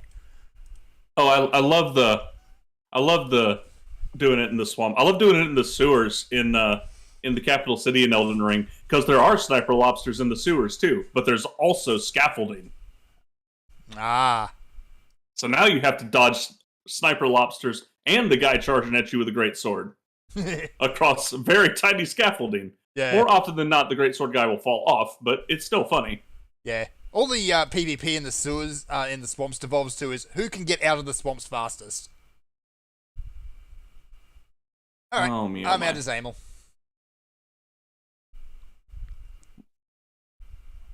Where you're hiding? I'm by the shard. Yeah, you're over there. Okay. Doopy doo, be doopy doo, be doopy doopy doo. I see a fern. That's, Look at my staff. My staff is amazing. That is an elaborate stick. With boobies? With boobies. It do have boobies. It does have I had to put them in the show at some point. Yeah. I had my idle time set to very short, so I have to keep moving. There's a really cool staff. Oh, it's actually a pretty ugly staff. It's just there for the memes. It's mostly there for the memes. And the boobies. Now I gotta get the man one. There's a man one? There's a male version of it that's like the Baja tier 1 weapon or something. Okay. Does it also have boobies? No. It's just but a man. Very ripped. So I had to find a way to include some kind of cheesecake in the show, otherwise it just wouldn't be the show. Because that's what we've devolved into. So, we have met the quota. Let us start wrapping up then, shall we? Alright. Email topic of the week. Somebody help me, because I'm terrible at these now. I used to... Well, nobody even bothers with them, so I don't really understand why you stress over it. It's just a point of personal pride at this stage. So, figure it out yourself. Alright, closing comments and we'll get out of here. I'm looking forward to actually having time again. Oh no, you went and said it. You couldn't even hold on? I can't hold on because I might as well just get it out of the way now. You're just borrowing trouble. Oh, it'll find me sooner or later. Might as well hurry it up. You just kept quiet, Fern. Everything had been K. Alright. I may be off the show next week. We'll have to see. I do not know how it's going to go next weekend. Me and Vol may have something planned for y'all in about 2 weeks' time. Mm-hmm. We'll see how it shapes up. Yeah, we got... there's a lot of work ahead of us if we want to make a certain project get off the ground. And it'll just depend on how much time we have to put into it. And most of the work's probably going to be done on 2 weekends, one of which I will not be here. Good times. Good times. So yeah. This is deeply we will disturbing. See. Yes. So, I guess we're done, folks. We'll see you next week. Sayonara. Bye-bye.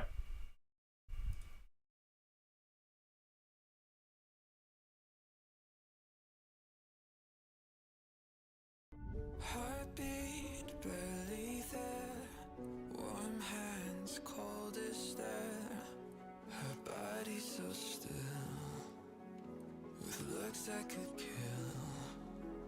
Walk past the devil traps, you'll feel her pull inside, the words in her eyes, her fall deaf to the blood.